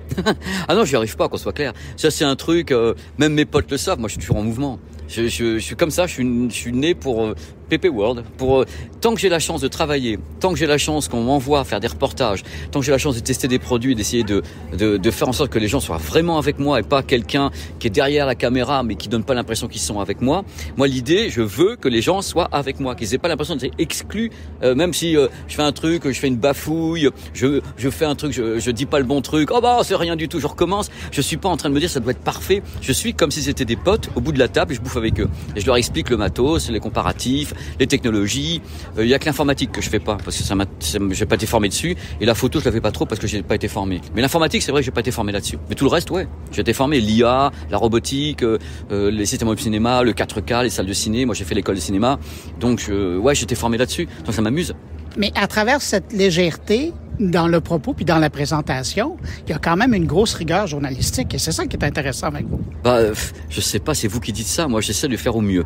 Je me dis... L'exactitude des détails, dans le comparatif, vous pourriez partir en bourrique et puis nous raconter n'importe quoi, ce serait agréable. Mais non, mais vous êtes rigoureux dans l'information que vous amenez. C'est peut-être pour ça que je me suis pas encore fait jeter par ma communauté. Ils auraient pu, hein. Ils sont là, les petits loulous, ils peuvent pas dire, là, tu racontes n'importe quoi. Moi, l'idée, c'est de faire de la tech façon accessible, donc drôle. Mais la drôlerie n'empêche pas le sérieux du propos. C'est-à-dire que moi, je privilégie le fond plutôt que l'idée, c'est qu'il faut que ça soit très très fort au niveau. Je veux pas être faillible techniquement, donc je me renseigne vachement. C'est pour ça Amazon, je suis en train là ici, je suis en train d'enregistrer les trucs dans ma tête, mais j'ai pas encore tout calé. Je vais refaire des trucs en voix off. Mais quand je fais un test de télé ou un truc comme ça, c'est très long. Le test de télé, c'est une semaine de travail. Le test de certains écouteurs ou les AirPods 4 là d'Apple, c'est beaucoup de travail. J'aimerais vraiment renseigner les gens et pas les planter, quoi. Je peux commettre des erreurs, je suis un être humain. Mais j'essaye, si j'en commets, je rattrape derrière, je fais une autre vidéo en disant, ouais, j'ai dit une grosse connerie, mais ça fait partie. Et ils se marrent, les gens autour de moi, parce qu'ils me connaissent. Ils disent, l'autre, tu as encore sorti une connerie, mais ça n'enlève rien au fait qu'ils ont envie de regarder, parce que du moment que tu avoues que tu as sorti une bêtise, j'essaie d'en faire le moins possible. Et on vous fait confiance. J'espère. Le truc, c'est toujours la longévité. Si on est tous dans un métier comme vous, j'ai des tas de gens autour de moi qui font qui sont des journalistes formidables. Et si on arrive à être encore là au bout de 10, 15, 20 ans pour des confrères, c'est quand même quelque part, on a déjà l'expérience d'y être. Donc on fait moins de bêtises en vieillissant parce qu'on a l'expérience pour essayer d'en faire moins. Moi, quand j'ai commencé ma carrière, je sortais des énormités, tout le monde se marrait. Je me disais, qu'est-ce qui s'est passé? Et puis je dis, ah oui, en effet, c'est un peu la cata. Mais maintenant, ça va mieux. Je sors encore des conneries, hein. Mais dans la même phrase, je dis, j'ai sorti une connerie. Et tout le monde se marre. Tout le monde le sait. Mais j'essaie de le dire en très peu. En terminant, pour quelqu'un, parce qu'il y en a quelques-uns parmi mes auditeurs, qui ne vous connaît pas. Quelle chance! Si vous aviez à présenter ce que vous faites de façon presque sérieuse à quelqu'un qui ne vous connaît pas, pourquoi il devrait prendre le temps d'aller voir votre chaîne? Bonjour madame, bonjour monsieur. Donc, si vous comprenez rien à ce monde technologique, venez me voir. Vous allez passer un bon moment, vous allez vous marrer et vous allez apprendre des trucs. Parce qu'il y a plusieurs degrés de spécificité dans mes vidéos. Il y a des moments où je vais très technique, mais il y a toujours un moment où je redescends le truc. C'est-à-dire que si on regarde la vidéo, elle commence tout doucement. C'est-à-dire que c'est accessible et puis après on monte un peu et à la fin il y a des plus et des moins et on redescend le truc. Ça fait que tout le monde peut trouver ce qu'il veut. Même si on n'est pas féru de high-tech, on va trouver dans la vidéo un moment où on va tout comprendre. Ça, c'est important. Pour moi, c'est démocratiser. J'ai la chance de faire des choses, de voir des entreprises, de tester des produits. J'ai cette chance-là. Il faut la communiquer. Moi, je suis né pour communiquer aux autres. Je suis né pour parler aux autres. Et si je vois qu'en face de moi, ça monte trop haut, je redescends tout. Même quand j'interviewe des gens dans tous les salons du monde entier, si quelqu'un commence à prendre des mots pas possibles ou dire des trucs, là, je redescends le discours tout de suite. Moi, l'idée, je veux que les gens comprennent et passent un bon moment. C'est ça que je souhaite. Et faire en sorte qu'on parle pas de high-tech en disant, oui, la tech c'est chiant, on comprend rien. Non, on va essayer de comprendre tout et vous allez voir, c'est passionnant. Ce milieu est passionnant, les produits sont passionnants, les reportages sont passionnants. Vraiment, c'est le truc, c'est communiquer la passion aux gens. Et il y a des tas de gens qui me suivent, qui n'étaient pas du tout intéressés par la tech et qui regardent, même s'ils ne s'intéressent pas, des produits dont ils s'en foutent. Ils disent, tiens, on va passer un bon moment, on va se rendre la gueule. Ça, c'est le plus beau des compliments. C'est qu'on va passer un bon moment, j'espère. On va se rendre la gueule, j'espère. Et surtout, apprendre des choses. C'est le couvert de quelque chose de léger. Il y a un fond où on apprend un truc. Et c'est peut-être la plus belle qualité qu'on peut donner à un vulgarisateur comme vous êtes. Je suis très vulgaire. Je vous remercie beaucoup parce que c'est tout à fait ça. Et moi, je vous remercie beaucoup de m'avoir interviewé. C'était un régal de pouvoir vous parler. Parce que je vous suis également, monsieur. Sachez-le. Merci. Sachez-le.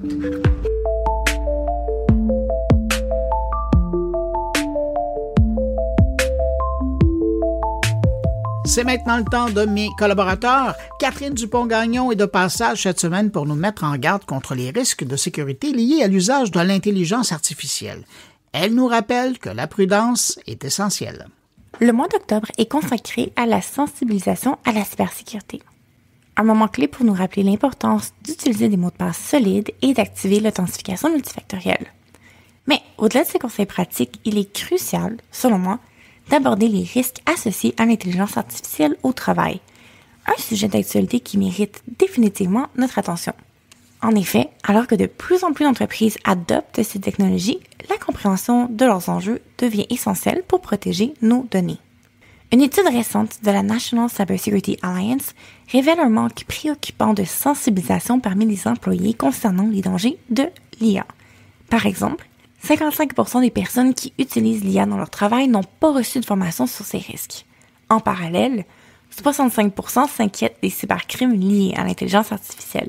Ce qui est encore plus alarmant, c'est que presque 4 employés sur 10 ont admis avoir partagé des informations confidentielles avec des outils d'IA sans que leurs employeurs soient au courant. Cette tendance, elle est particulièrement marquée chez les jeunes. 46% de la génération Z et 43% des milléniaux reconnaissaient avoir divulgué des données sensibles sur un outil IA comme ChatGPT. Ces fuites de données, elles posent un réel problème. Quand les employés partagent des informations confidentielles avec des outils d'IA sans en mesurer les conséquences, ça met les entreprises en danger. Une fois les données saisies, elles peuvent potentiellement être accessibles à d'autres, ce qui ouvre la porte à des abus. Le problème, c'est que beaucoup d'utilisateurs voient ces plateformes, ces outils comme de simples moteurs de recherche, sans réaliser que les informations qu'ils entrent contribuent à entraîner les modèles d'IA. C'est d'ailleurs plutôt clair selon les conditions d'utilisation d'OpenAI. Il n'y a pas de confidentialité lorsque vous interagissez avec le chatbot. C'est à vous de ne pas divulguer d'informations sensibles. Par exemple, OpenAI précise qu'elle peut consulter et utiliser vos conversations avec ChatGPT pour entraîner ses IA et qu'il ne sera pas possible de supprimer des requêtes spécifiques de votre historique de chat.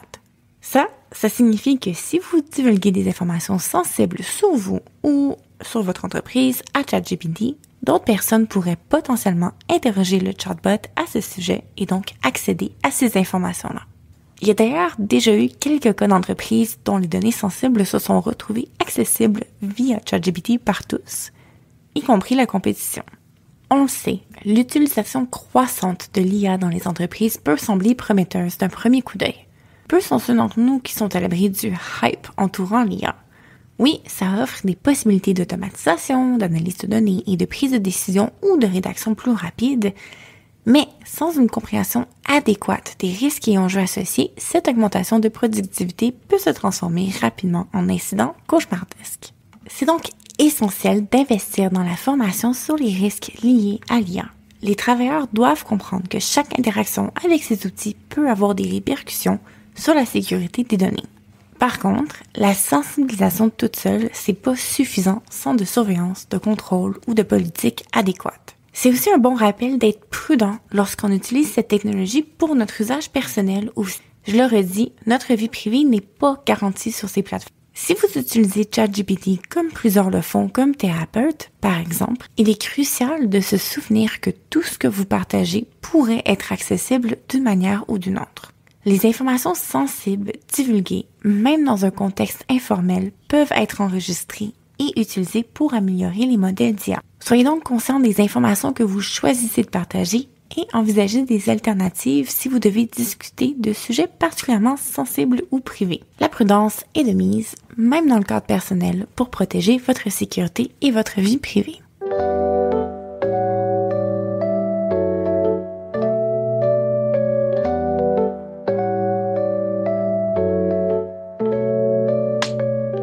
Thierry Weber nous visite de Suisse pour souligner les 70 ans du CERN, une institution clé pour la science mondiale. Il revient sur les grandes découvertes du CERN, notamment, accessoirement, la création du web. Bonjour Bruno, bonjour les auditeurs de mon carnet. Je profite de cette chronique pour mettre en avant la Suisse et faire mon chauvin. En tout cas, de vous parler de la Suisse et de son rôle important qu'elle a joué en étant au centre de l'Europe pour vous parler d'un anniversaire. Cette année, en 2024, nous célébrons un anniversaire important, les 70 ans du CERN, une institution qui ne se contente pas d'être une organisation scientifique, mais qui incarne la coopération européenne et mondiale.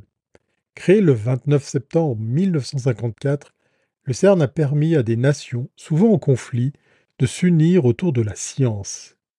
Mais comment est-on arrivé à cette collaboration unique? Le CERN a vu le jour dans un contexte particulier, l'Europe d'après-guerre. Ravagée par le conflit mondial, l'Europe devait non seulement se reconstruire économiquement, mais aussi scientifiquement. À cette époque, de nombreux scientifiques européens s'étaient exilés aux États-Unis. Ceux qui étaient restés ressentaient l'urgence de créer une institution qui permettrait à l'Europe de rivaliser avec les puissances scientifiques mondiales. Parmi ces visionnaires, le physicien français Louis de Broglie et ses homologues Eduardo Amaldi et Pierre Auger ont plaidé pour la création d'un laboratoire européen. Le projet prend forme à travers des discussions diplomatiques intenses. Finalement, Genève est choisie comme site du futur centre. Le 1er juillet 1953, la convention est signée par 12 pays, officialisant la naissance du CERN le 29 septembre 1954. Le CERN, c'est bien sûr des infrastructures impressionnantes, mais c'est avant tout des découvertes fondamentales pour la science. Quelques-unes de ces avancées les plus importantes qui ont été réalisées au sein du CERN, comme le boson W et Z en 1983.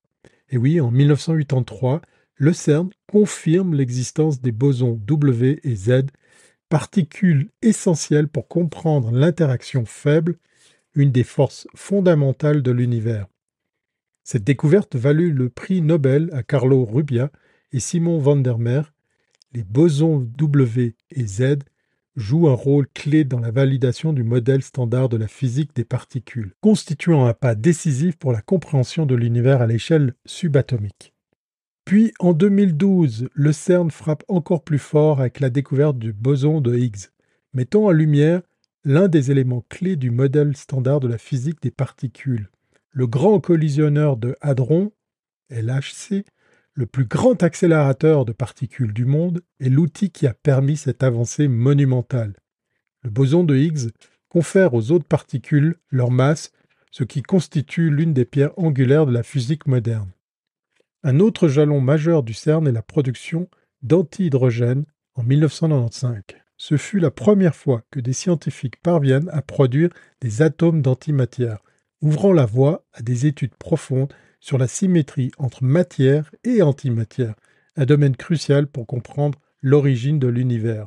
En 2000, des chercheurs du CERN ont détecté un plasma de quarks et de gluons, un état de la matière qui aurait existé juste après le Big Bang.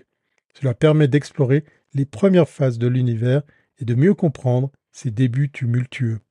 Plus récemment, dans les années 2010-2020, le CERN a découvert plusieurs nouveaux types de particules exotiques, dont des états liés de quarks tels que les tétraquarks et les pentaquarks. Ces découvertes, bien que très théoriques, enrichissent notre compréhension des forces fondamentales qui gouvernent la matière.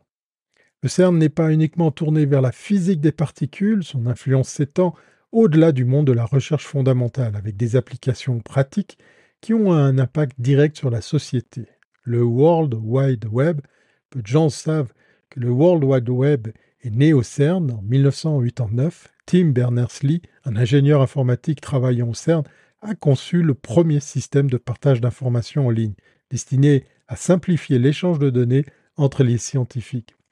Cette invention révolutionnaire a transformé notre façon de communiquer et d'accéder à l'information au point de devenir l'une des technologies les plus influentes de l'histoire moderne. Les applications médicales également, les recherches menées au CERN ont également conduit à des avancées en médecine, notamment dans le domaine de la thérapie par ions lourds et la protonthérapie pour le traitement du cancer. Ces techniques utilisent les accélérations de particules pour cibler précisément les tumeurs, offrant de nouvelles options thérapeutiques aux patients. La technologie des détecteurs, leur développement, comme les détecteurs de particules au CERN, a aussi eu des retombées significatives dans d'autres domaines, notamment en radiographie médicale, offrant des images plus précises pour le diagnostic et le traitement des malades. Le CERN est aujourd'hui un modèle de coopération scientifique internationale, mais il fait aussi face à de nouveaux défis. Les scientifiques réfléchissent à la prochaine génération d'accélérateurs de particules, avec des projets encore plus ambitieux que le LHC, notamment pour sonder les mystères de la matière noire qui constitue 85% de la matière de l'univers, mais reste pour l'instant un mystère. L'une des questions centrales pour l'avenir du CERN est de savoir comment il continuera à évoluer. Peut-on imaginer un CERN encore plus vaste ou une alliance mondiale encore plus étroite pour répondre aux questions les plus profondes de la physique ? Ce qui est certain, c'est que le CERN continuera de repousser les limites de la science. En 2024, à 70 ans, le CERN reste un modèle de collaboration internationale et d'innovation scientifique. Les découvertes passées et les recherches en cours nous laissent entrevoir un avenir où la science continuera de repousser les frontières de la connaissance humaine. Avec la poursuite de nouveaux projets ambitieux, tels que le développement de nouveaux accélérateurs de particules, il est clair que le CERN reste au cœur des avancées scientifiques mondiales. Le CERN a déjà transformé notre compréhension de l'univers et de la matière. Alors vive la Suisse, vive la collaboration européenne et encore joyeux anniversaire le CERN. Allez, portez-vous bien et à très bientôt si c'est pas avant.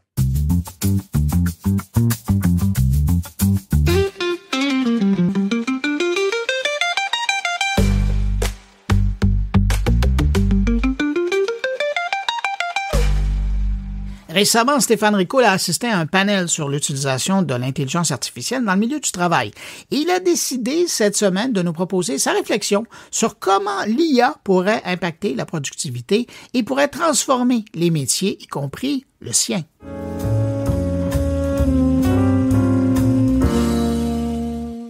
J'ai perdu ma job dans 2 ans, probablement. Je vous donne le contexte. Sur la scène du congrès RH, un panel sur l'intelligence artificielle. À l'animation de ce panel, un jeune Français, Samuel Durand, qui semble totalement maîtriser le sujet discuté, à savoir l'impact de l'intelligence artificielle sur la pratique des ressources humaines. Et pour cause, il est celui qui a écrit la docu-série AI at Work, Who Runs the Office. Un docu-série qui exploite l'impact de l'intelligence artificielle sur les compétences et qui pose les questions que nous nous posons tous. Comment faire en sorte que l'IA soit un outil choisi et jamais subi? Comment faire en sorte qu'elle nous augmente et ne nous remplace pas? Et surtout, comment embarquer l'ensemble des collaborateurs dans ces transformations? Une docu-série basée aussi en partie sur une étude portant sur l'IA générative au travail menée par Eric Brynjolfsson de la Stanford University, Daniel Lee du MIT et Lindsay R. Raymond également du MIT et qui met en évidence le potentiel de l'IA générative pour améliorer la productivité des travailleurs, en particulier ceux qui sont novices ou peu qualifiés, potentiel d'une IA vu comme un outil de diffusion des meilleures pratiques permettant aux travailleurs d'apprendre plus rapidement et d'améliorer leurs compétences. Voici quelques points clés de l'étude. Elle porte sur 5179 agents de soutien à la clientèle d'une entreprise de logiciels Fortune 500 et l'outil d'IA utilisé est basé sur une version récente du modèle de langage GPT d'OpenAI. Du point de vue fonctionnement, l'outil d'IA surveille les conversations des agents avec les clients et fournit en temps réel des suggestions de réponses. Les agents sont libres d'ignorer ces suggestions ou de les intégrer à leurs réponses. L'étude constate que l'accès à l'outil d'IA augmente la productivité des agents de 14% en moyenne, mesuré par le nombre de problèmes résolus par heure. Mais l'impact est en réalité plus important pour les travailleurs novices et peu qualifiés, 34% d'amélioration, que pour les travailleurs expérimentés et hautement qualifiés, où là, l'impact est minime.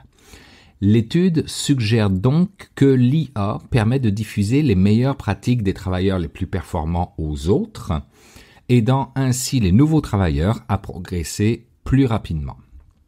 Un autre point intéressant de l'étude porte sur l'analyse des périodes de panne de l'outil d'IA qui montre ou démontre que les travailleurs ayant été exposés à l'IA continuent d'être plus performants que leur niveau de base pré-IA, même en l'absence de suggestions. Elle constate également un rapprochement des modes de communication entre les agents peu qualifiés et les agents hautement qualifiés après l'introduction de l'IA. Et enfin, l'IA semble améliorer le sentiment des clients à l'égard des agents et augmenter la rétention des employés. Ce que l'étude ne couvre pas, c'est l'impact à long terme de l'IA sur la demande des compétences, la conception des emplois et les salaires. Elle ne couvre pas non plus les implications de l'utilisation des données des travailleurs pour former les modèles d'IA, ainsi que l'impact de l'IA sur la productivité dans d'autres secteurs d'activité et pour d'autres types d'emplois. Mais vous comprenez très bien pourquoi aujourd'hui j'ai intitulé ce billet « J'ai perdu ma job dans 2 ans ». Dans le contexte des vendeurs et des développeurs d'affaires comme moi, cela pourrait signifier que l'IA serait capable de gérer des tâches telles que la qualification des prospects, la création de propositions commerciales standardisées ou la planification de rendez-vous, qu'elle pourrait fournir des conseils en temps réel sur la manière de mener une négociation, de répondre aux objections de clients ou de conclure une vente, que seules les compétences humaines essentielles au développement des affaires telles que la créativité, la pensée critique et l'intelligence émotionnelle seront probablement encore pour quelque temps hors de sa portée et resteront encore l'apanage des vendeurs et des développeurs d'affaires qui devront se concentrer sur des tâches plus complexes et à plus forte valeur ajoutée qui nécessitent une interaction humaine. Mais pour combien de temps encore?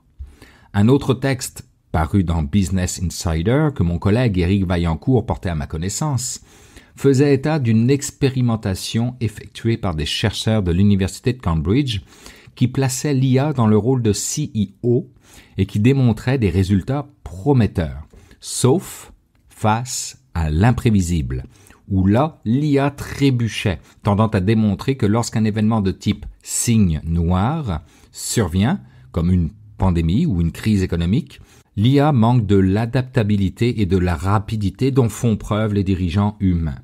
Elle peut traiter des volumes massifs de données historiques, mais l'intuition, la créativité et la capacité à naviguer des situations inédites lui échappent. Une expérience qui nous enseigne que si l'IA excelle dans des scénarios prédictibles et répétitifs, elle n'est pas encore prête à prendre des commandes face à l'inconnu. Les dirigeants humains, avec leur capacité à apprendre de l'expérience, restent irremplaçables, surtout dans des moments où il faut plus que des données pour prendre des décisions. À la question « Peut-on virer les PDG de leur bureau et les remplacer par des IA ?», cette expérience menée par l'Université de Cambridge suggère que la réponse est non. Cependant, selon Hamza Mudassir, l'un des chercheurs à l'origine de l'expérience, le meilleur cas d'utilisation de l'IA serait peut-être celui des jeux de guerre en entreprise, c'est-à-dire l'utilisation de plusieurs LLM pour représenter différentes parties prenantes, telles que des concurrents, des législateurs ou des militants, puis tester la manière dont certaines décisions se dérouleraient réellement. En théorie, Cela pourrait remplacer le travail de certains consultants en stratégie et en gestion qui font souvent des recommandations à un PDG en fonction de leur propre analyse de certains résultats dans certaines situations. Reste que, pour ma job de développeur d'affaires que j'aime tant depuis les 30 dernières années, j'ai comme une crainte. Avez-vous testé la fonction génération de podcasts de Notebook LM de Google? Un peu débile comme résultat. Cette qualité d'échange entre les deux personnages, ces intonations dans les voix, ce naturel dans l'échange, ces simulations d'émotions, c'est bluffant. Mais c'est surtout cette capacité de rendre le tout ultra intéressant à partir d'un simple document. Imaginez un instant à présent qu'un client vous envoie un cahier des charges ou un appel d'offres, puis qu'il vous appelle pour en discuter et voir si vous allez être en mesure d'y répondre, mais qu'en réalité, c'est votre intelligence artificielle qui prend le contrôle de la conversation à votre place. Avec ce que j'ai testé à quelques reprises sur Notebook LM, je n'ai aucun doute que l'IA est à 2 doigts de faire mieux que moi sur bien des aspects. En revanche, si je me fie à Optimum, le robot de Tesla, là, je comprends que mon expertise de création de contact dans des événements où le contact visuel, le sourire, le serrage de main et la lecture du non-verbal, qui sont tout aussi importants que la connaissance et l'expérience, que tout ça est encore de la science-fiction pour l'intelligence artificielle et que je devrais encore être un peu indispensable, au moins jusqu'à ma retraite. Mais avis aux jeunes qui débutent dans mon métier, vous devriez réfléchir sérieusement à comment faire de l'IA votre super bras droit permanent. En tout cas, moi, je vous le dis, j'y réfléchis à tous les jours, même si je suis un senior.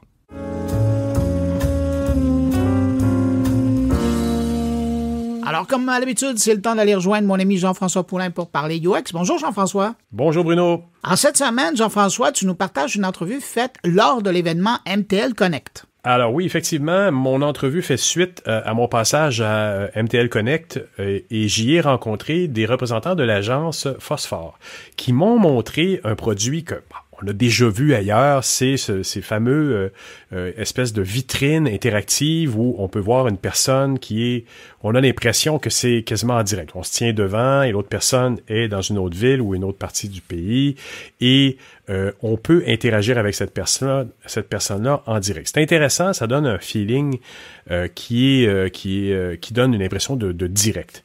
Ben, ce que j'ai aimé dans ce qu'ils ont fait, cette agence-là, Phosphore, c'est qu'ils ont commencé à intégrer les LLM, qui ont commencé à intégrer l'intelligence artificielle, l'objet et la relation client qu'on a d'une façon bien intégrée. Ah, donc, j'imagine que tu as rencontré le patron de cette boîte française? Ben oui, effectivement, j'ai parlé avec Alexandre Rakoto, qui est le CEO chez Phosphore, et qui présente ça d'une façon super intéressante. Pour moi, je trouve que c'est un projet où c'est dans les premiers projets où on voit se concrétiser un modèle intéressant de LLM, et ils l'ont fait pour la SNCF, pour un premier projet, un projet pilote qui se situe à la Gare du Nord, à Paris, et qui pourrait couvrir tous les points où il n'y a pas d'employés dans les plus petites gares régionales. Et il y en a plus de 3000 en France, donc il y a beaucoup de choses à faire à ce niveau-là.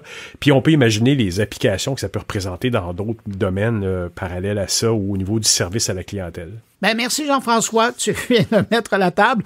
On va écouter à l'instant cette rencontre et puis nous, on se retrouve la semaine prochaine. Avec plaisir Bruno, allons écouter ça. Salut. C'est un super projet qu'on a lancé il y a à peu près 2 ans. La SNCF est venue vers nous en nous expliquant ses besoins, ses problématiques en gare, notamment vis-à-vis des voyageurs. Mais le projet au tout départ était surtout porté sur les petites gares. Il faut savoir qu'en France, il y a plus de 3000 gares, dont je pense 2800 petites gares. Donc c'est vraiment dans des toutes petites villes, c'est peut-être des fois 4 ou 5 trains par jour. Et en fait, la problématique pour la SNCF, c'était l'humain dans ces gares-là. C'est comment est-ce qu'on peut garder le service en gare avec de l'humain? Comment est-ce qu'on peut ne pas supprimer ce service qui est tant attendu par les usagers et par les voyageurs? Donc, l'origine du départ de l'idée, c'était ça. Et après, de fil en aiguille, on en est arrivé à ce qu'on a mis en place en Gare du Nord. Et en fait, on a trouvé le moyen de ramener, grâce à la technologie, de l'humain en gare, mais pas que. Grâce à cette cabine d'holoportation qu'on a créée, en fait, on a cette possibilité ce fameux effet d'ubiquité où on peut être à plusieurs endroits en même temps, soit en préenregistré, soit en live.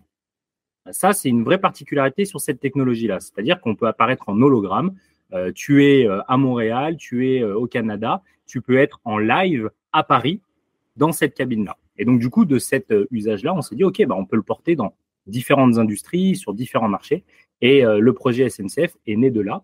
Et c'est comme ça qu'on s'est dit, mais il y a un sujet en ce moment qui est assez incroyable, c'est l'IA. Il y a un an, un peu plus d'un an. Oui. Et voilà, et c'est comme ça qu'on a fait ce mariage entre un agent virtuel doté d'une intelligence artificielle et d'un agent réel, live, qui peut venir compléter ce que l'agent virtuel n'est pas forcément en mesure d'apporter aux usagers. Alors, c'est là où sont toutes les questions, en fait, parce que on se la pose tous un peu pour nous qui sommes en technologie, c'est comment on va appliquer justement des AI, des AI comme ça pour interagir avec les gens jusqu'à un point où, et comment, je veux dire, jusqu'au point où on va énerver l'humain, où l'humain devant le client, le citoyen va dire, oui, non, mais attendez, je veux parler à un vrai humain parce que je sens que j'ai pas des vraies réponses en ce moment. Donc, comment vous l'avez fait, ça? Moi, de ce que j'ai vu, c'est que déjà, vous faites pas semblant que c'est un vrai humain quand c'est une AI. C'est un personnage de synthèse un peu genre bande dessinée. Là. Il y a quelque chose un peu... On le voit qu'il est virtuel en partant. Exactement. C'est hyper important de scinder les deux agents. Ce que tu expliques là, c'est qu'on a un avatar. Ce n'est pas un méta-human, c'est vraiment un avatar. Donc, on force le côté 3D, le côté avatarisation, justement pour ne pas se rapprocher du réalisme de l'humain, chose qu'on peut faire dans d'autres environnements, dans du film, dans du divertissement chez ces choses-là. Mais la SNCF, c'était vraiment une volonté de ne pas remplacer l'humain. Donc, on avait un avatar qui permettait d'avoir cette intelligence artificielle, de répondre aux premières questions de l'usager. Et lorsque la réponse n'était pas possible, lorsque la demande était peut-être un peu trop technique, hop, on switch sur le vrai agent, cette fois-ci humain et réel. Et c'est quoi les déclencheurs de switcher à l'humain? C'est des réponses que l'AI n'a pas? Parce qu'on sait aussi, c'est quelque chose qui est très, très associé à l'AI ou LLM en ce moment, c'est le fait qu'à un moment donné, quand l'AI ne sait pas, elle va inventer. Donc, comment on fait pour prévenir ça et d'avoir des déclencheurs, à part peut-être même, j'imagine, que si le citoyen devant ou l'utilisateur demande non, mais moi, je veux parler à un humain, j'imagine que ça switch à l'humain, là. Dépendamment des heures aussi, j'imagine que la nuit, c'est pas possible. Alors, si, justement, en fait, il y a plusieurs réponses dans ta question. En fait, il y a le projet et il y a aussi plusieurs projets dans le projet. Là, il y a le projet SNCF, certes, mais ce qu'il faut savoir, c'est que c'est un use case, c'est vraiment un usage aujourd'hui qu'on propose, par exemple, dans le retail, le commerce, dans l'hôtellerie. Tu parles de nuit, par exemple, l'hôtellerie, c'est le parfait exemple. Dans les centres commerciaux, on le propose dans tout ce qui est hospitality au sens large. Ça va être un commerce, ça va être une office de tourisme, ça va être une collectivité.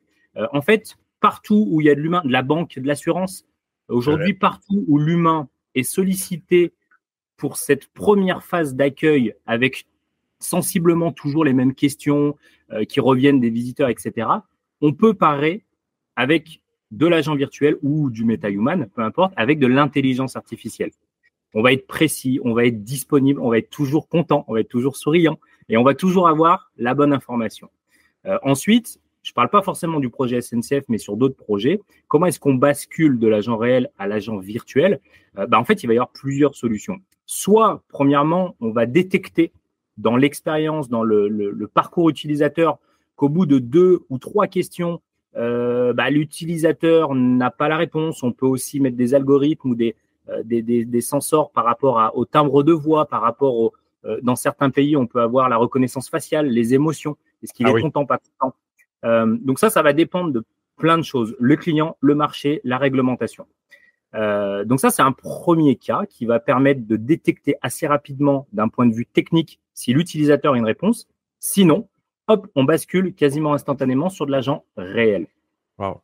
Et ensuite, on a une deuxième solution qui est de dire, je laisse la main à l'utilisateur. Donc, comme une cabine téléphonique, j'arrive, ou comme un interphone, j'arrive, je parle, je pose ma première question, ma deuxième question, OK.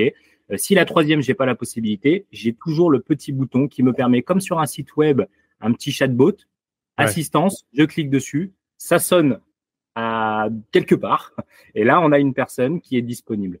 Et en fait, l'avantage on va dire de cette distance live, c'est qu'on va pouvoir concentrer en un seul et même endroit plusieurs personnes. Donc, ça va être peut-être 5, 6, 10 personnes en une seule et même pièce, à un seul endroit, qui vont pouvoir intervenir dans les 3000 gares. Donc, du coup, si on fait un système de roulement de 3-8 ou peu importe, en fait, une seule équipe peut gérer 3000 gares 24/24. Wow, effectivement. Et là, on voit très bien l'application, tu disais, vous pouvez détecter les émotions des gens qui sont devant l'hologramme. Vous êtes capable de lancer de l'AI, mais dans le meilleur modèle de LLM qu'on peut avoir. Vous avez, et je pense que c'est maintenant en 2024-2025 qu'on voit une belle intégration, une intégration intéressante de ces modèles-là. Là.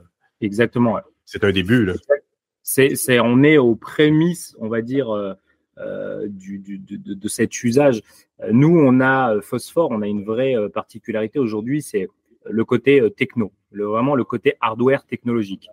Si on a créé il y a quelques années l'agence, c'est parce que de cette connaissance hardware, très rapidement, il a fallu qu'on puisse accompagner nos clients sur le software et donc de fil en aiguille sur le contenu audiovisuel, 3D, animation. C'est pour ça qu'aujourd'hui, en interne, on a vraiment toute la partie studio de production qui intègre le hardware, le software et la partie audiovisuelle. Donc ça, c'est une première brique, c'est un premier volet de notre offre. Et le hardware, c'est un deuxième volet. Et on a enfin le troisième volet qui est la partie déploiement et logistique. Et en fait, si on n'est qu'aux prémices de cet usage-là, c'est que ces trois volets-là, pour certaines institutions, pour certains commerces, pour certaines entreprises, c'est tout de suite un frein financier. Parce que même si au bout de 2 ans, même pas au bout d'1 an ou même au bout de 6 mois, la techno, l'usage est finalement amorti, parce que si on y réfléchit bien, on va avoir grâce à l'avatar et grâce à l'IA quasiment une perceuse, une ressource disponible 24/24, 7 jours sur 7. Donc en fonction de la typologie de l'activité, l'humain, c'est ce qui coûte le plus cher partout, quasiment partout en tout cas, c'est la ressource financière la plus lourde. Et grâce à cette techno-là, normalement, on arrive à le compenser en quelques mois. Donc, on va y venir tout doucement. La techno va aussi permettre d'être plus abordable. On va intégrer beaucoup plus de fonctionnalités. Mais c'est sûr que pour 2025, quand on voit l'engouement et les retombées que ça a aujourd'hui, c'est un vrai vous parlez le langage essentiel des CEO, l'argent. Donc, à quelque part là-dedans, nous, évidemment, on s'adresse aux humains, mais les CEO veulent avoir ça. Et les modèles que j'ai vus à Montréal Connect, où j'ai vu l'appareil que vous proposez, ce n'était que le début de ce que tu viens de me décrire. Donc, vous avez le spectrum complet. C'est pas juste l'appareil que je voyais là-bas, mais on m'a montré aussi cet appareil-là qui pourrait être mis devant un magasin où tu pourrais littéralement, pendant que le magasin est fermé, faire des transactions également avec les produits qui sont dans le magasin alors qu'il est fermé. Là. En fait, nous, initialement, avant que l'IA arrive, avant que l'holoportation arrive, on accompagnait déjà les retailers sur comment continuer de vendre quand mon magasin est fermé. On a cette vocation chez Phosphore aussi de s'intégrer dans toutes les étapes du parcours du shopper. Donc, avant l'entrée en magasin, pendant et après. Et l'avant, il y avait 2 problématiques chez les retailers, c'est comment je le fais rentrer et comment je continue à vendre, même la nuit, à partir de 19h jusqu'à 7h du matin. Donc, on utilisait beaucoup les vitrines pour la surface vitrée ou la devanture du magasin pour créer ce moyen de contact avec les shoppers. Et effectivement, un avatar aujourd'hui disponible devant n'importe quelle boutique qui permet d'enregistrer une commande à n'importe quelle heure, c'est juste fantastique.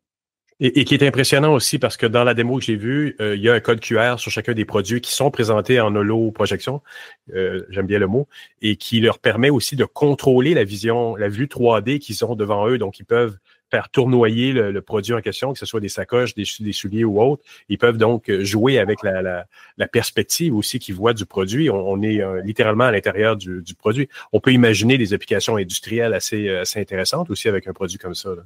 C'est le côté immersif, c'est vraiment cette immersion qu'on a souhaité chez Phosphore avec le côté interactif.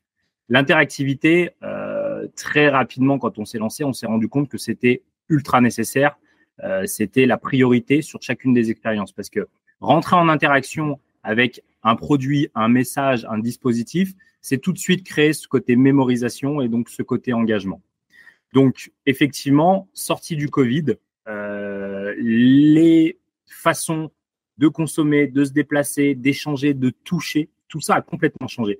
Et en fait, c'est à partir de là, c'est à partir de cette sortie de Covid que le touchless ou le air touch ou le body tracking ou le body gesture, ce qu'on veut, est arrivé. Et en fait, on a commencé à nous solliciter sur est-ce que vous pourriez nous faire des expériences sans toucher les écrans? Il faut surtout pas toucher les écrans. Voilà, donc cette phobie du toucher nous a amené à créer des nouvelles façons d'interagir. Et le smartphone, finalement, c'était bien le seul device qu'on avait tous sur nous, qu'on touchait tous, mais de façon personnelle. Et c'est comme ça qu'on a créé cette fameuse interactivité grâce à des QR codes dynamiques où on vient scanner un QR code et on prend le contrôle de n'importe quel contenu depuis son smartphone. Ça va être fascinant. On va suivre ce que fait Phosphore, ce que tu fais, Alexandre, avec Phosphore pour les prochains mois. C'est certain qu'il y a des choses vraiment intéressantes qui vont sortir. Merci beaucoup pour ton temps aujourd'hui. Merci pour cette entrevue. Eh ben, avec grand plaisir. Merci, Jean-François.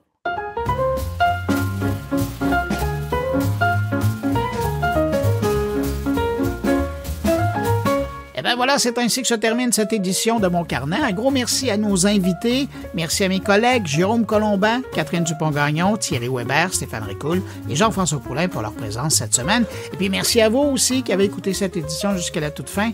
Très heureux d'avoir passé ce bout de journée avec vous. Je vous donne rendez-vous vendredi prochain pour une nouvelle édition de Mon Carnet. Puis à lundi, si vous avez pris la bonne habitude d'écouter 120 secondes de tech au quotidien. Au revoir, portez-vous bien.